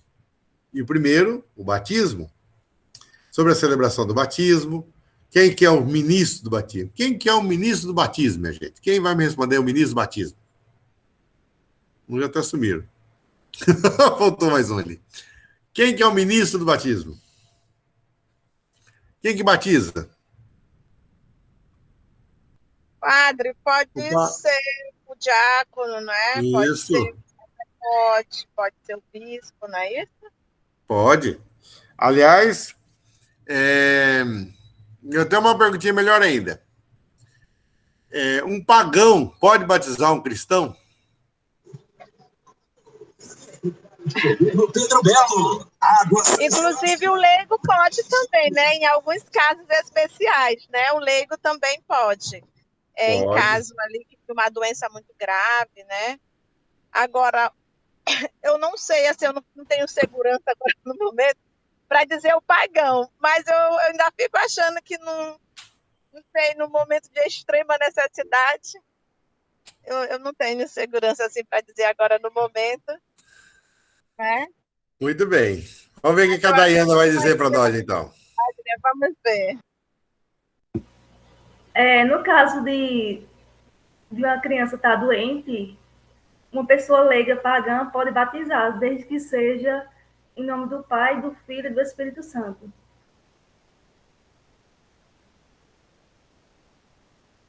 Certo. Então, nós temos que distinguir duas coisas aí. Vocês estão colocando, está correto, a questão do batizado de emergência. Tendo um batizado de emergência, qualquer pessoa, mesmo que ela acredite, mesmo que ela seja batizada, ela pode batizar trazendo água limpa. Ah, deixa eu correr na igreja buscar água benta. Não dá tempo. É água limpa. E dizendo, fulano, eu te batizo em nome do Pai, do Filho e do Espírito Santo. Com a graça de Deus, a criança sara, recupera a saúde. Muito bem. Agora vamos levar para ele. Vai batizar de novo? Não, professamos um só pé, num só batismo. O que o padre vai fazer? Os ritos complementar. Vai ungir a criança e vai registrar no livro. E como é que ele vai registrar no livro? Batizado por fulano de tal, no hospital HGM, no dia tal. Aquele dia só complementou com os ritos do sacramento. Só que a minha perguntinha, gente, é uma pegadinha. Vocês não responderam certo, não. Se um pagão pode batizar um cristão? E a resposta é não. Por quê? A Naíssa já responder? Responda, Naíssa. Não, eu ia falar isso, que eu acredito que não. Um pagão, como é que um pagão vai batizar um cristão? Eu não sei ainda também organizar a ideia para dar a resposta certa, mas eu acredito que não. Certo, a questão aqui é outra. Um pagão significa uma pessoa não batizada. O cristão é um batizado. Então, o pagão não pode batizar um cristão porque o cristão já é batizado. Essa que é a pegadinha. O pagão não vai poder batizar um cristão porque o cristão já é um batizado. A gente pensa no cristão porque é uma criança que ainda não foi batizado. Então, essa que é a pegada aí. Mas o senhor não podia terminar a aula sem uma pegadinha, né? Não, não. Senão eu não ia dormir à noite. Ia passar a noite em claro. Então, vamos lá. Ainda tem mais coisa pela frente. Voltando aos batizados. Então, ministro do batismo. Ministro do batismo, toda pessoa. Primeiramente, claro, os ordenados para isso. Leigos também no seu ministério, pode ser ministério de batismo. Pode ser pessoas constituídas, como aqui no Maranhão, tem muita gente, vamos olhar lá, achando os livros aí, batizado por irmão Silvia, batizado pela irmã Vani, batizado pela irmã Rita. Então, foram também dados esses ministérios às pessoas para poder fazer os seus batizados. E além dos casos de urgência. Então, não só casos de urgência, outros também podem receber. E o batismo do sacramento de salvação. Aí fala sobre os batizandos, né, que eles vão ser batizados, sobre os padrinhos, que aí que entra a turma mais polêmica, quem quiser saber certinho, só olhar lá, só 3 canos, dos 872 a 874. Da prova e do registro do batismo, que vai realmente a anotação, que é muito importante. Uma dificuldade nossa está chegando agora, pessoas chegam, sobretudo no interior, não acham esse registro, não, mas foi batizado aqui, ou foi batizado no interior lá, que era o Padre São Sebastião, e porque ou esse papel não veio, ou se perdeu pelo caminho, ou não foi lá, e a pessoa passa muito tempo, não confunde. Então, essas situações. Por isso, estou fazendo... Primeiro, o que nós exigimos... Outra coisa que depois vem diferente. O que é o caso? A pessoa tinha missa no interior, sobretudo, vinha e já batizava, mas não tinha registrado a criança ainda. Na hora de registrar, dá outro nome. Aí fica complicado. Aí quando vai registrar, aí o pai vai assumir, não, eu quero esse outro nome. Ou modifica o nome. Aí ficam documentos diferentes. Por isso, hoje nós exigimos registro de nascimento para fazer o batismo. Então, é tal qual. Tem que trazer o registro de nascimento da criança, e o jeito que está registrado lá. Não, ele nasceu no dia 10, mas foi registrado dia 15, mas a gente celebra dia 10. Não importa, você celebra o dia que vocês quiserem, mas aqui no livro do batismo eu vou colocar o dia que está na certidão. Não, o nome dele era para ser outro, mas ficou esse. Então, não, mas ele está ainda tal nome. Não, então espera para mudar, não, mas ele não está em processo de adoção. Então, espera terminar esse processo, eu tenho que colocar o nome dos pais que tiver ali nesse registro. Então, é o fato que para favorecer. Então, esse registro é importante. Então, por isso que eu falei, até inverter essa questão dos interiores. Primeiramente, o padre ia lá com o bloquinho, ou uma pessoa que ia, ou uma pessoa da própria comunidade mesmo, escrevia lá as anotações, nem sei se copiava certo do registro, trazia para a igreja, fazia o registro do livro, fazia as certidões, quando as pessoas vinham buscar a certidão, senão fica aí perdida. E agora nós invertemos. Não, primeiro, já aviso a Assembleia, para fazer um batizado interior, pessoa tem que trazer a certidão para fazer a inscrição na secretaria. A gente já faz a inscrição correta, já analisa o caso, pode ser batizado mesmo ou não, uma semana antes, para chegar lá na hora e falar que vai batizar, diz que já fizeram despesa e tudo mais, e para ter o registro correto.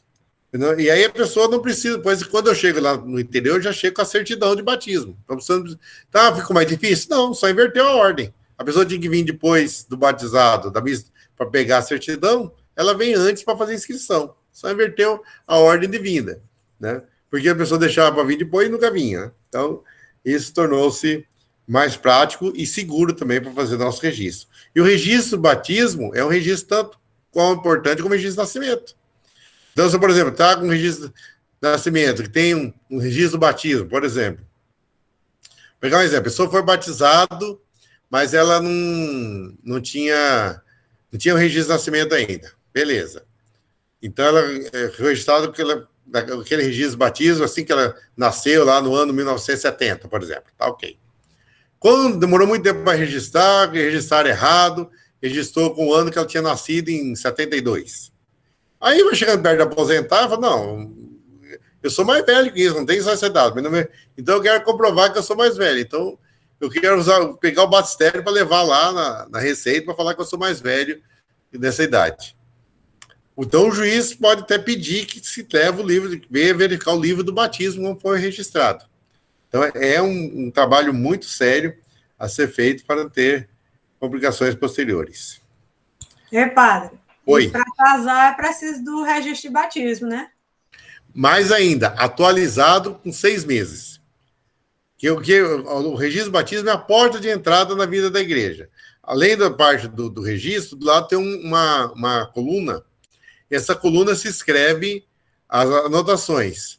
Então, a pessoa pediu um batistério. Então, pediu um batistério. Mesmo a gente já pode até colocar do lado, foi pedido, solicitado um batistério no dia tal. Aí depois o batistério, bom, a pessoa vai casar lá em Caxias, por exemplo. Então, manda o batistério para Caxias. Terminou o casamento sábado lá na igreja de Caxias, segunda-feira a secretária já tem que fazer uma anotação e mandar aqui para a igreja de São Sebastião, falando, fulana de tal, casou com fulano de tal, no dia tal, hora tal, na presença do padre tal, aqui na igreja tal. Então, e aí a gente coloca na coluna.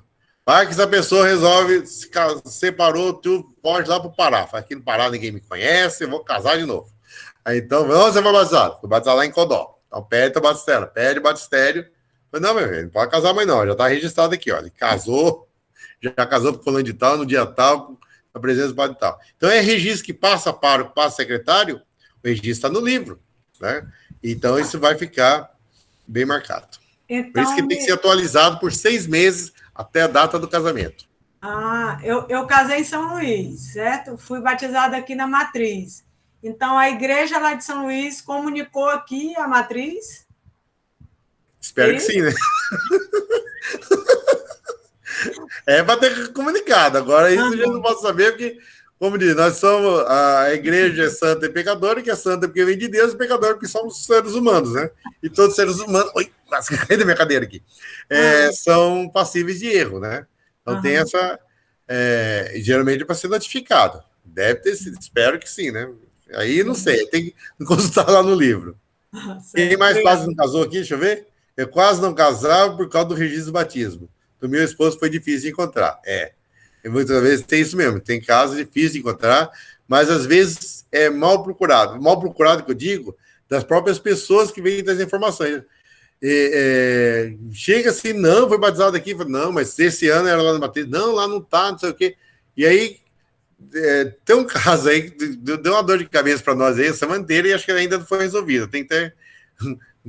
Esse batizado começou a procurar tudo que é paróquia de Codó e não achava de maneira alguma, e essa pessoa brava, que não sei o quê, que foi batizado, que o padre era daqui, e não sei o quê. No final, estamos vendo que possivelmente, como era a pessoa mora no 17, e é daqueles interiores, indo para o lado da fábrica de cimento, e no final ele deve ter batizado no interior que pertencia a Piritoró. Mas a pessoa não tem consciência disso? Não guarda aquele documento, não guarda aquele... Pelo menos aquela anotaçãozinha, né, aquele apontamento que tem, já tinha lá o registro, nome da paróquia, tudo. Ficou com o padrinho. Mas também não foram atrás buscar a certidão, nem nada.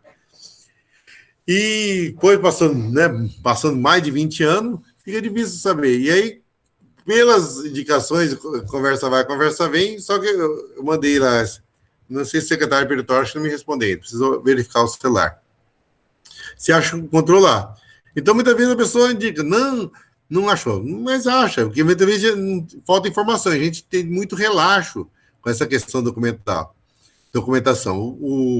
Salvou muito o registro de nascimento, foi os Bolsa Família da vida, aí a pessoa sabe que tem que ter registro de nascimento para entrar no SUS, os cadastros únicos, para fazer identidade de eleitor, mas o batistério também a gente tem que guardar tão bem quanto isso. Então, é necessário realmente guardar. Eu entrego o documento, vem plastificar e plastifica, guarda bem, porque é um documento para toda a vida, né? Então, de fato, tornou-se muito falta de cuidado desses documentos, e aí fica difícil de achar mesmo, né? No meu caso, que o meu ex-marido era estrangeiro, boliviano, para mim, esse batistério de lá, não estava encontrando a dor de cabeça. Tradução e tudo mais, há mais dificuldade. Mas, Francisco, achou o batistério ou não? Achou o batistério Maria tinha escrevido que quase não casou, que foi difícil contar o batistismo do padre. Oi, achou? Achamos, sim. Ah, que bom. Então deu tudo certo. 18 anos de casado em abril. Opa! Muito bem. Graças a Deus. Ótimo. Seguindo o nosso batismo, entra a confirmação, a crisma. Sacramento da confirmação já vem por isso mesmo. Por que confirmar? Confirmar o batismo. Para falarmos somos iniciados na fé cristã, não basta ser... Eu até falo muito, o pessoal quer ser batizado, quer ser cristão. O importante é batizar. Por isso os padres de Viana, São José, faz a festa. Pagou bem, mal tem, né? Eles chegam, né? O batizado, a escola do batismo é R$40, eles cobram R$100, não, mas não precisa curso, não precisa orientação nenhuma para padrinho, nem nada.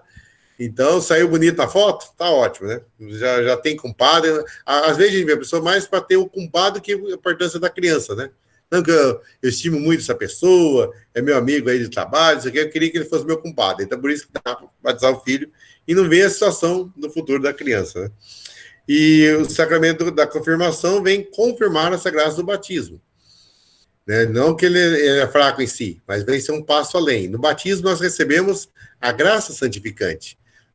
Na confirmação, a gente recebe os carismas, dos dons do Espírito Santo. Então, essa graça que nos santifica e o carisma é aquele que vamos levar também essa graça para santificar o próximo, já essa missão apostólica. Então, uma vem complementar. E a Eucaristia, que é o centro da nossa vida cristã. Então, esses 3 sacramentos é necessário para a nossa iniciação cristã. E, para falar a verdade, se olharmos a ferro e fogo, os ser padrinhos de batismo e de crisma, seriam ter esses 3 sacramentos. E se a gente usar isso aí, é que ninguém batiza mesmo. Por isso eu falo, pelo menos, se forem ver juntos, que seja casado na igreja, porque não tem como... se eu for exigir crisma para quem se for padrinho de batismo, aí fica difícil. Mas, claro que também a pessoa não vai crismar só para poder... Fala aí, minha... Padre, não é a Flávia, não, é o Paulo, viu? Mas é vez que eu vi a foto, eles vindo falar.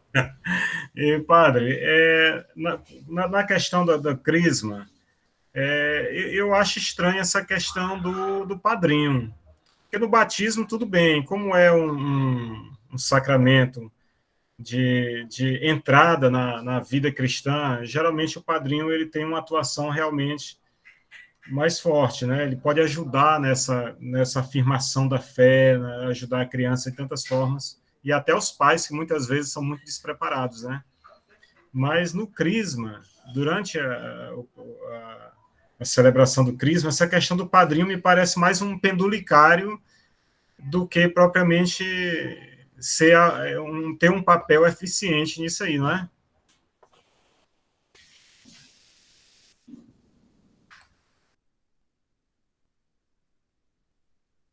Mas vamos chegar lá. Na verdade, eu quero pegar os canos só para a gente ter a clareza que diz aqui o cano, depois eu faço o comprimento. São só 2 canos, 892, 893. Vou ler tal qual aqui. Em português, é claro. Enquanto possível,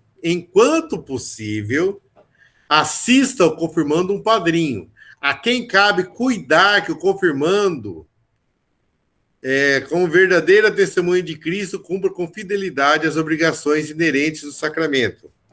O 893, para que alguém desempenhe o cargo de padrinho, é necessário que preencha as condições mencionadas no cano 874, que vai voltar lá a questão dos padrinhos do batismo. Então, são os mesmos critérios. Tanto que pode ser até o mesmo do próprio batismo. Pode continuar. O que vem a ser assim? Vou colocar um comentário aqui, depois eu cumprimento aqui. Manifestam duas normas canônicas a ideia de inserção da confirmação da crisma, da disciplina de iniciação cristã, que veio como costume dar o crismando ao padrinho, é um costume, que ajuda a cumprir fielmente as obrigações inerentes para o próprio sacramento. Por outro lado, o cano posterior, que fala da exigência, mostra a grande correlação existente entre o sacramento do batismo, da confirmação ou crisma, aperfeiçoar o carisma recebido do batismo.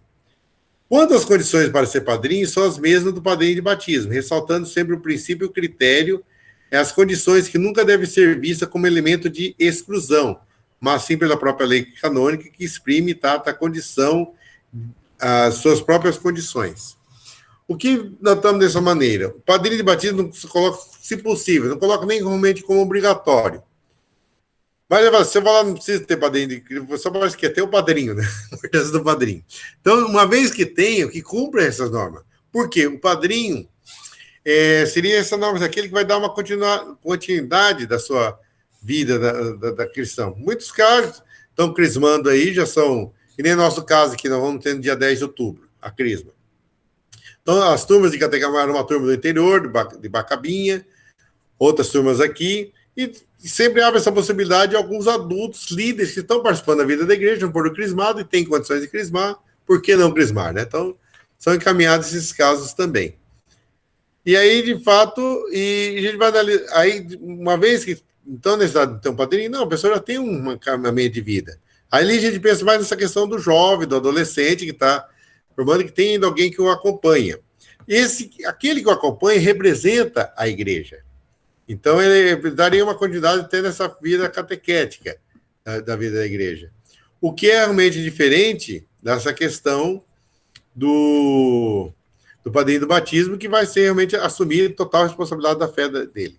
Então, não é diretamente uma obrigação, mas uma vez que assume, então que seja também não vai ser simplesmente um enfeite, né? Então, pode ser qualquer um, né? Pode ser uma pessoa que não tenha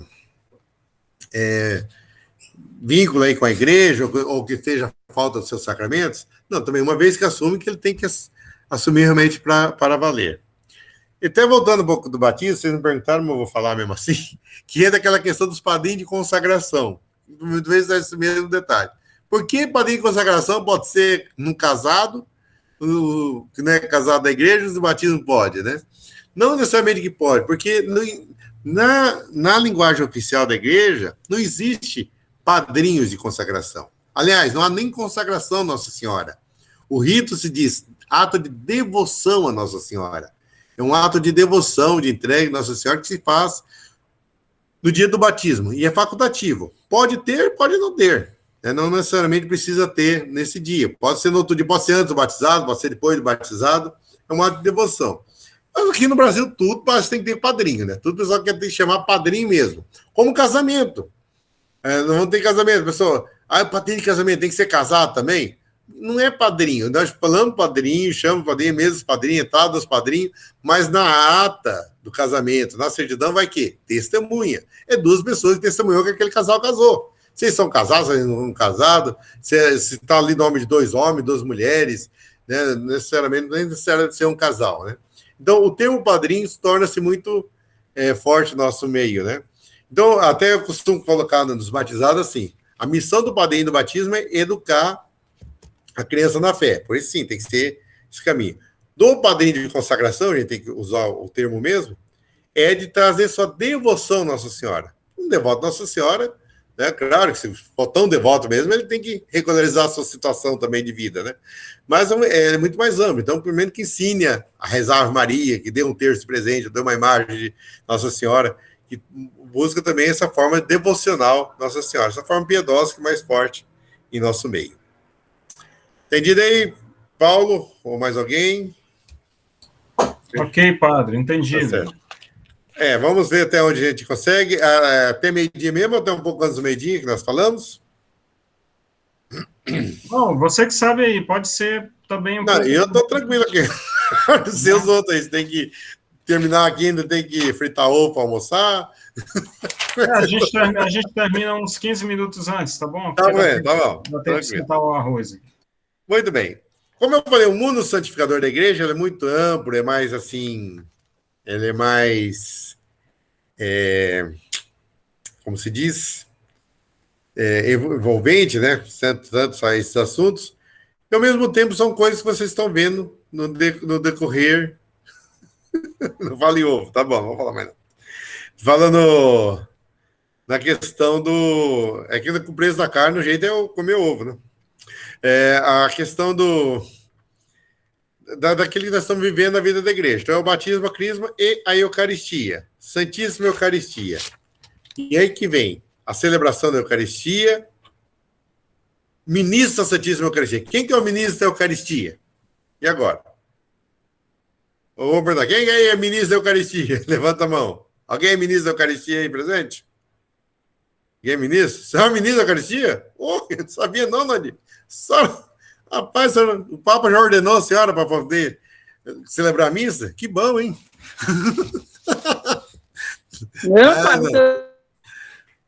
Não, deixa eu explicar direito o caso.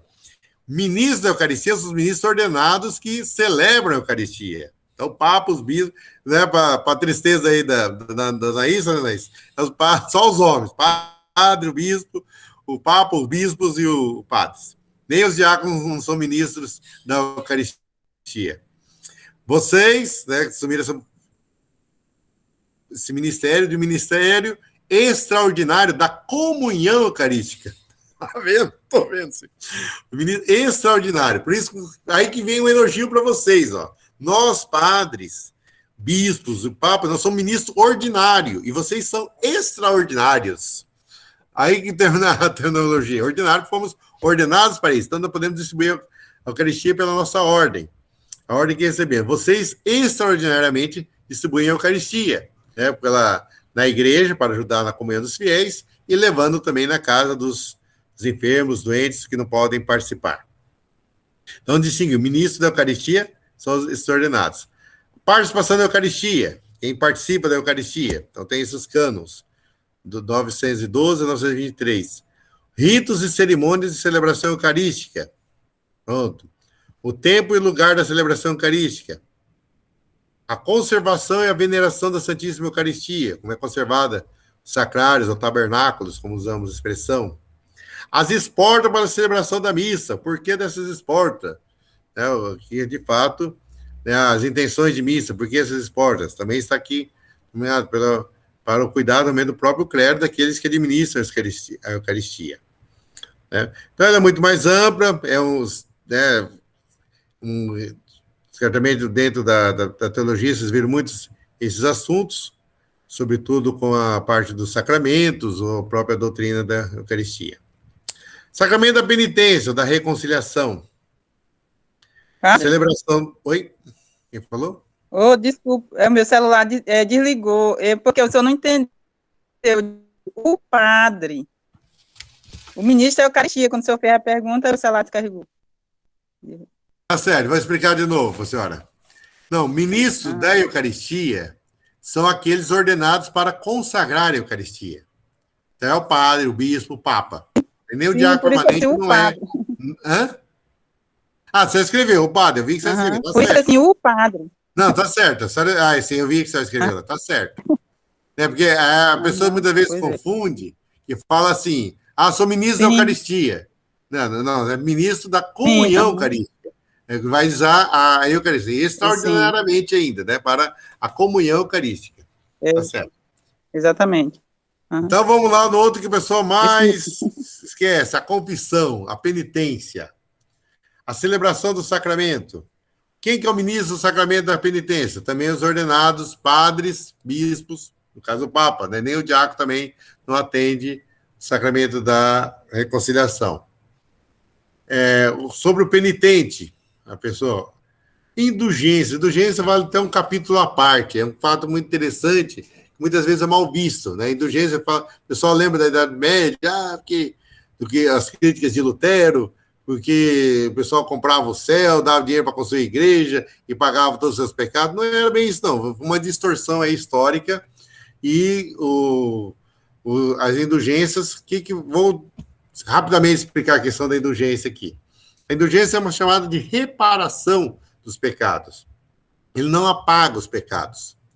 Então, você, com o seu pecado, você paga com confissão. Depois você teria que fazer essa reparação. Uma comparação que eu achei muito interessante, meu pai, quando eu era seminarista, dizendo assim, a mesma coisa, você pegar um carro de alguém, né, e andar e bater o carro. Bem, a pessoa pode até te perdoar pelo acidente que você bateu, mas tem que reparar o carro, né? Tem que consertar esse carro. Se bateu em outro carro, tem que consertar outro carro. Então, temos realmente que fazer essa remissão. E muitas vezes o nosso pecado também causa esse mal para nós, para as pessoas, ou para outras pessoas. Então, temos como redimir essa situação. Muitas vezes, antes tinha as chamadas, como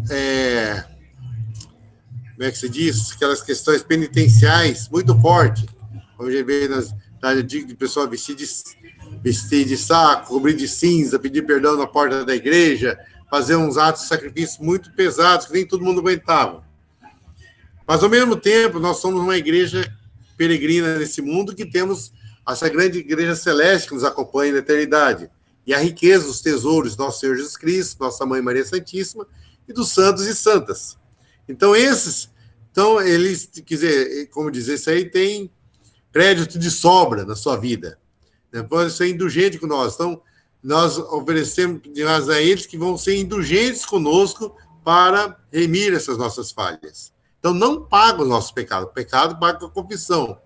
Então, nós fazemos esses atos de devoção, ou atos também de caridade, que vêm realmente nos remir esse pecado. Então, é concedido à igreja a certos momentos dessas indulgências. Por exemplo, teve agora, começo de agosto, da Porciúncula, Pequena Porta, como é que é? O Dia do Perdão, que é lá de São Francisco de Assis, né, que São Francisco conseguiu pela própria igreja lá que ele tinha, depois o Papa abriu para todas as igrejas paroquiais. Depois dos falecidos, agora no finados, a indulgência não é para nós, mas para os nossos falecidos, podemos ofertar essas orações. Então, do dia 1º até o dia 7, 8 não lembro se é 7 de novembro, sobretudo dia 2, dia de final, mas também toda aquela semana. O que é preciso para isso? A confissão, a comunhão, né, e a oração nas intenções do Papa.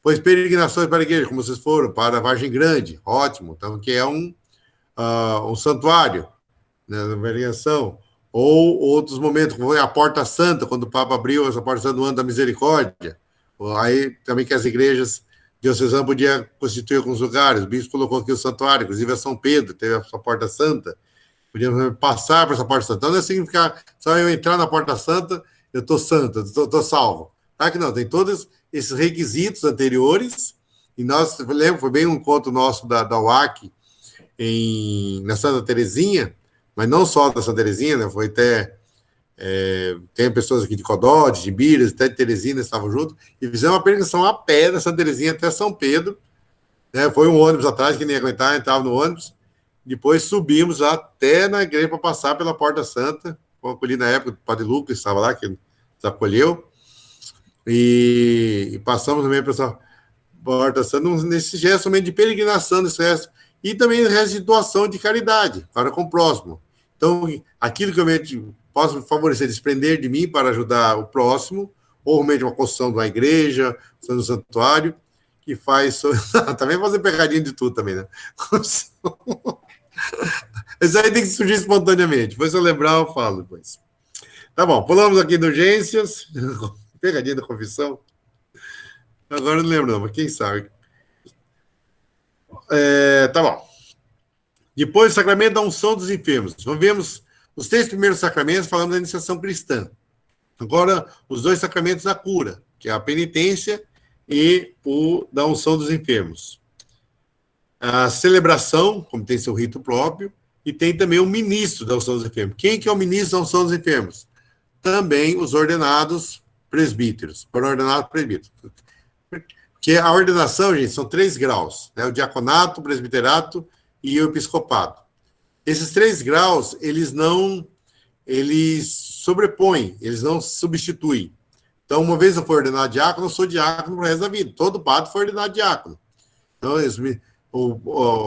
foi ordenado padre, sou padre toda a vida. O bispo foi ordenado padre e diácono. Então, ele não deixa de ser, ter esse sacramento da ordem. Fala, o padre, o diácono pode fazer batizado, como às vezes pode assistir o casamento? Eu falei, nós, padre, fazendo isso porque fomos ordenados diácono, não fomos ordenados padre. Já no diaconato já recebemos essa ordem. Depois, no presbiterado, a ordem para poder consagrar a Eucaristia, atender as confissões e dar unção dos enfermos. Então, nem os diáconos também podem administrar a unção dos enfermos, porque, como diz na carta a São Tiago, se alguém está enfermo, chame o presbítero da igreja. E a unção também, ela traz uma absolvição. Então, o enfermo está doente, não está assim, cara, o enfermo está doente, mas ele está assim, gravemente enfermo, está inconsciente, não está conseguindo falar, não consegue conversar, a unção também vem dar o perdão dos pecados. Né? Então, por isso, pela essa remissão, só os presbíteros. Dos enfermos, daquela quem se deve conferir a unção dos enfermos. Quem pode receber? Então, quem está nos canos, 1004 a 1007, não é um caso, claro que hoje uma gripe, né, pode ser um Covid, uma variante Delta, até é bom receber a unção também. Mas não é simplesmente eu estou com uma dorzinha, já quero receber a unção. Então, muitas vezes, tirar esse misticismo também para outras situações, mas especifica bem aqui nesse cano. Sacramento da ordem, como já foi falado, já foi citando aqui, a celebração dos ministros da ordenação, os ordinandos, quem que são ordinandos, requisitos ordinandos, quem requisitado, qual o requisito para ser ordenado, pré-requisitos para ordenação, as irregularidades e impedimentos pode tornar a ordenação, os documentos requeridos e os escrutínios para a aprovação dessa ordenação, e a anotação e certificado da ordenação, que também é feito nos livros, tal qual é feito também o nosso dos casamentos e batismos. Só um minutinho, estão batendo na porta aqui, só ver o que é, já...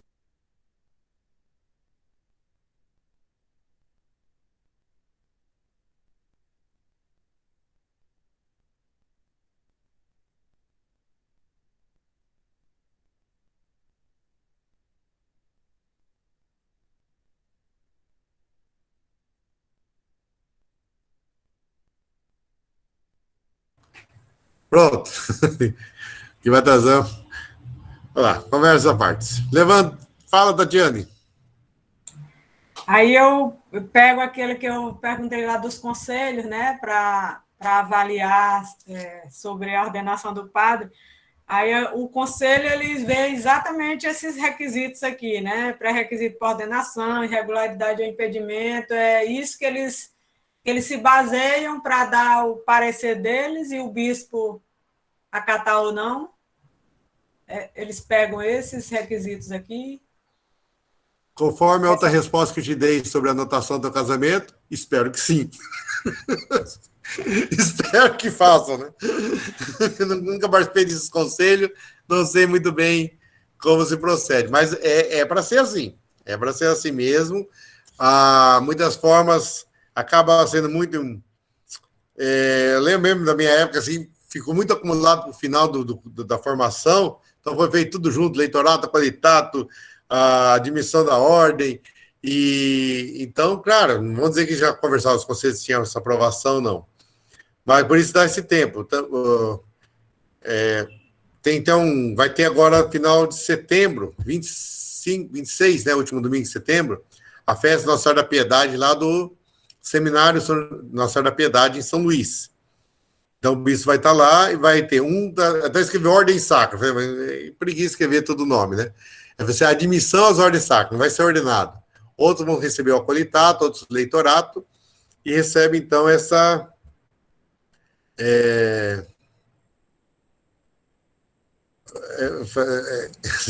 Tá na pegadinha aqui. Vai receber essa questão dessas preparações, são degrau para preparação mesmo. Então, de fato, é necessário isso. Então, aquela admissão à ordem sacra é apresentar, deve realmente se consultar mais amplo. Então, o formador, os lugares onde ele fez pastorais, né, só para ter realmente aquela... Eu acompanhei mais, foi da ordenação do diácono, de Gaspar, que está no Santa Terezinha. Então, o que foi o principal? A ordenação de um diácono permanente. A carta do pároco com o seu conselho e a carta da esposa. Se a esposa não for favorável à ordenação, não ordena. Não tem jeito. Então, do diácono, até aproveitar uma ocasião que ele não estava, né, coincidiu o nosso conselho com a formação deles, né, e falei assim, dei um papelzinho para todo mundo, falei assim, olha, quero ver, vocês precisam mandar uma carta, vocês aprovam na ordenação do diácono Gaspar, do José Gaspar, para ser ordenado diácono. Quem é favorável, coloca sim. Se alguém tem uma coisa contra, coloca não precisa manifestar nada agora, depois só me fala em particular. Né? Foi unânime no conselho todo, tudo veio sim, graças a Deus. Né? Também foi favorável, mandei a carta e está ordenado, e graças a Deus está indo muito bem no seu ministério. Né? Então, mesmo caso assim, também é ser consultado e o conselho, de fato, que vai trazer essa maneira. Por exemplo, um diácono, um seminarista, ele vai fazer pastoral junto com as paróquias, então, membros do conselho podem conhecer e assim analisá-los, né? Então, para ser ordenado padre, obrigatoriamente tem que passar por essas etapas, diácono, né? Sim, sim. Além dos estudos, que é a filosofia e teologia, né, tem que ter também tanto essa parte dos ministérios, né? Antes de ser leitor, acólito, e aí ser ordenado diácono e ser padre. E também existe rotina admitida à ordem sacra, que vai pegar dessa convivência no seminário, né, a palavra do reitor, como também do conselho presbítero, que vai acompanhá-lo na caminhada na diocese. Obrigada. Bom, isso aí tem todos os requisitos, ordenandos, regularidades, impedimentos, anotações. Por fim, nós vamos chegar aqui, eu acho que talvez, para não vai dar o tempo todo, podemos encerrar por aqui, depois a gente entra nessa parte do matrimônio. Se desses outros já deu muito assunto, imagina o matrimônio aí, que são... Eu queria ter acabado com essa parte, mas vamos deixar essa parte para tarde, né, para não quebrar ela aqui no meio. Que é sobre o sacramento do matrimônio, é o título 7º do livro. Isto, deixa eu só ler a pergunta correta aqui. O diácono a ser ordenado presbítero é chamado transitório. Isso, transitório. O diácono que foi ordenado no seminário, numa congregação, é transitório até ser ordenado o presbítero. Não é permanente. Isso. Mais alguma dúvida, alguma questão? Fechamos até aqui e à tarde continuamos. Padre. Oi. É sobre a confissão, lá atrás, onde o senhor falou. Tem, nem todo, né, que eu quero dizer, o padre pode ouvir, né, todo fiel, mas tem uma da qual o padre não pode, só o bispo, certo? Certo, essa aí tem uma questão mais ampla, que é a chamada o uso de ordens, né? Então, o padre, simplesmente ele ser ordenado padre, não significa que ele já tem seu uso de ordem.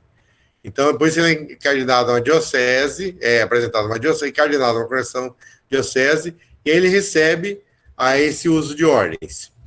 Então, aí, a partir disso, ele pode estar administrando o sacramento, inclusive a questão da confissão. A confissão pode ter direitos reservados ao bispo. Então, isso o próprio bispo pode escolher. Ele pode, por exemplo, pode determinar certos pecados conservavelmente para ser levado a ele. O que era mais forte, mais conhecido, era a questão do aborto, né? Além de ser um crime contra a vida, a morte, além de toda essa situação, também social, política, que tudo se cria nesse mundo de hoje.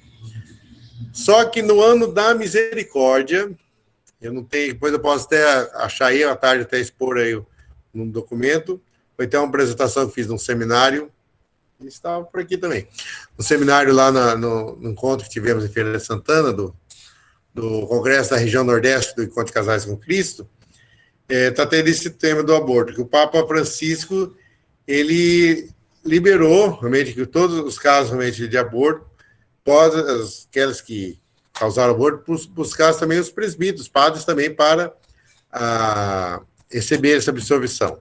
Então, ficou um restrito ao bispo. Claro que o bispo na diocese, então, se o bispo restringir algum pecado, sim.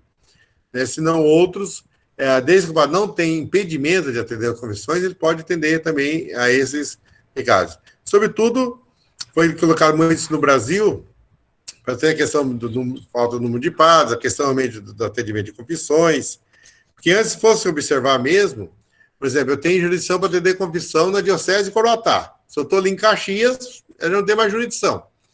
Mas ele fala, não, na igreja no Brasil, a CNBB, conversava, não, se um padre tem jurisdição para atender uma diocese, ele pode no Brasil todo. Para ter que virar, quero confessar, não, peraí que eu tenho que pedir autorização para o bispo. Não, aí tem que falar para o bispo, pedir para outro bispo, o bispo falar que eu tenho, que eu tenho autorização, que eu posso atender ali também. Então, para evitar todas as burocracias, tem esse momento. Então, tem as restrições, pode ser feito, e essa do aborto, que era mais forte, no ano da misericórdia, o Papa Francisco colocou também para que todos possam alcançar essa graça da reconciliação.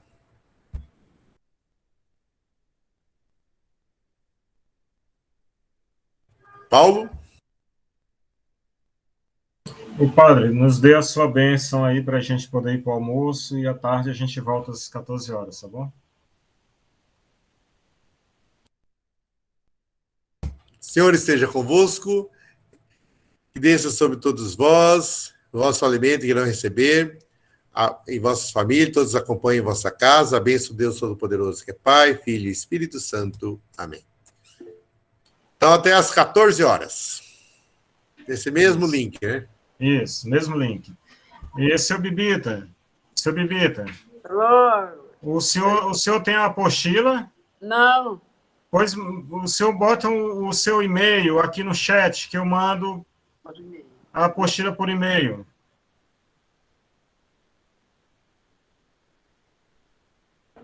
Tem como mandar? Tem. Você do cara sabe.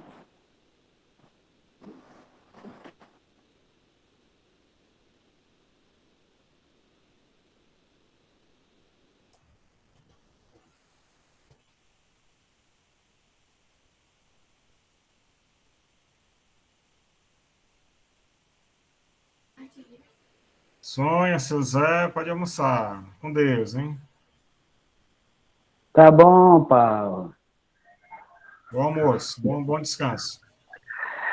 Você também, descansa aí bem. O seu Bibita saiu. Deixa eu encerrar aqui.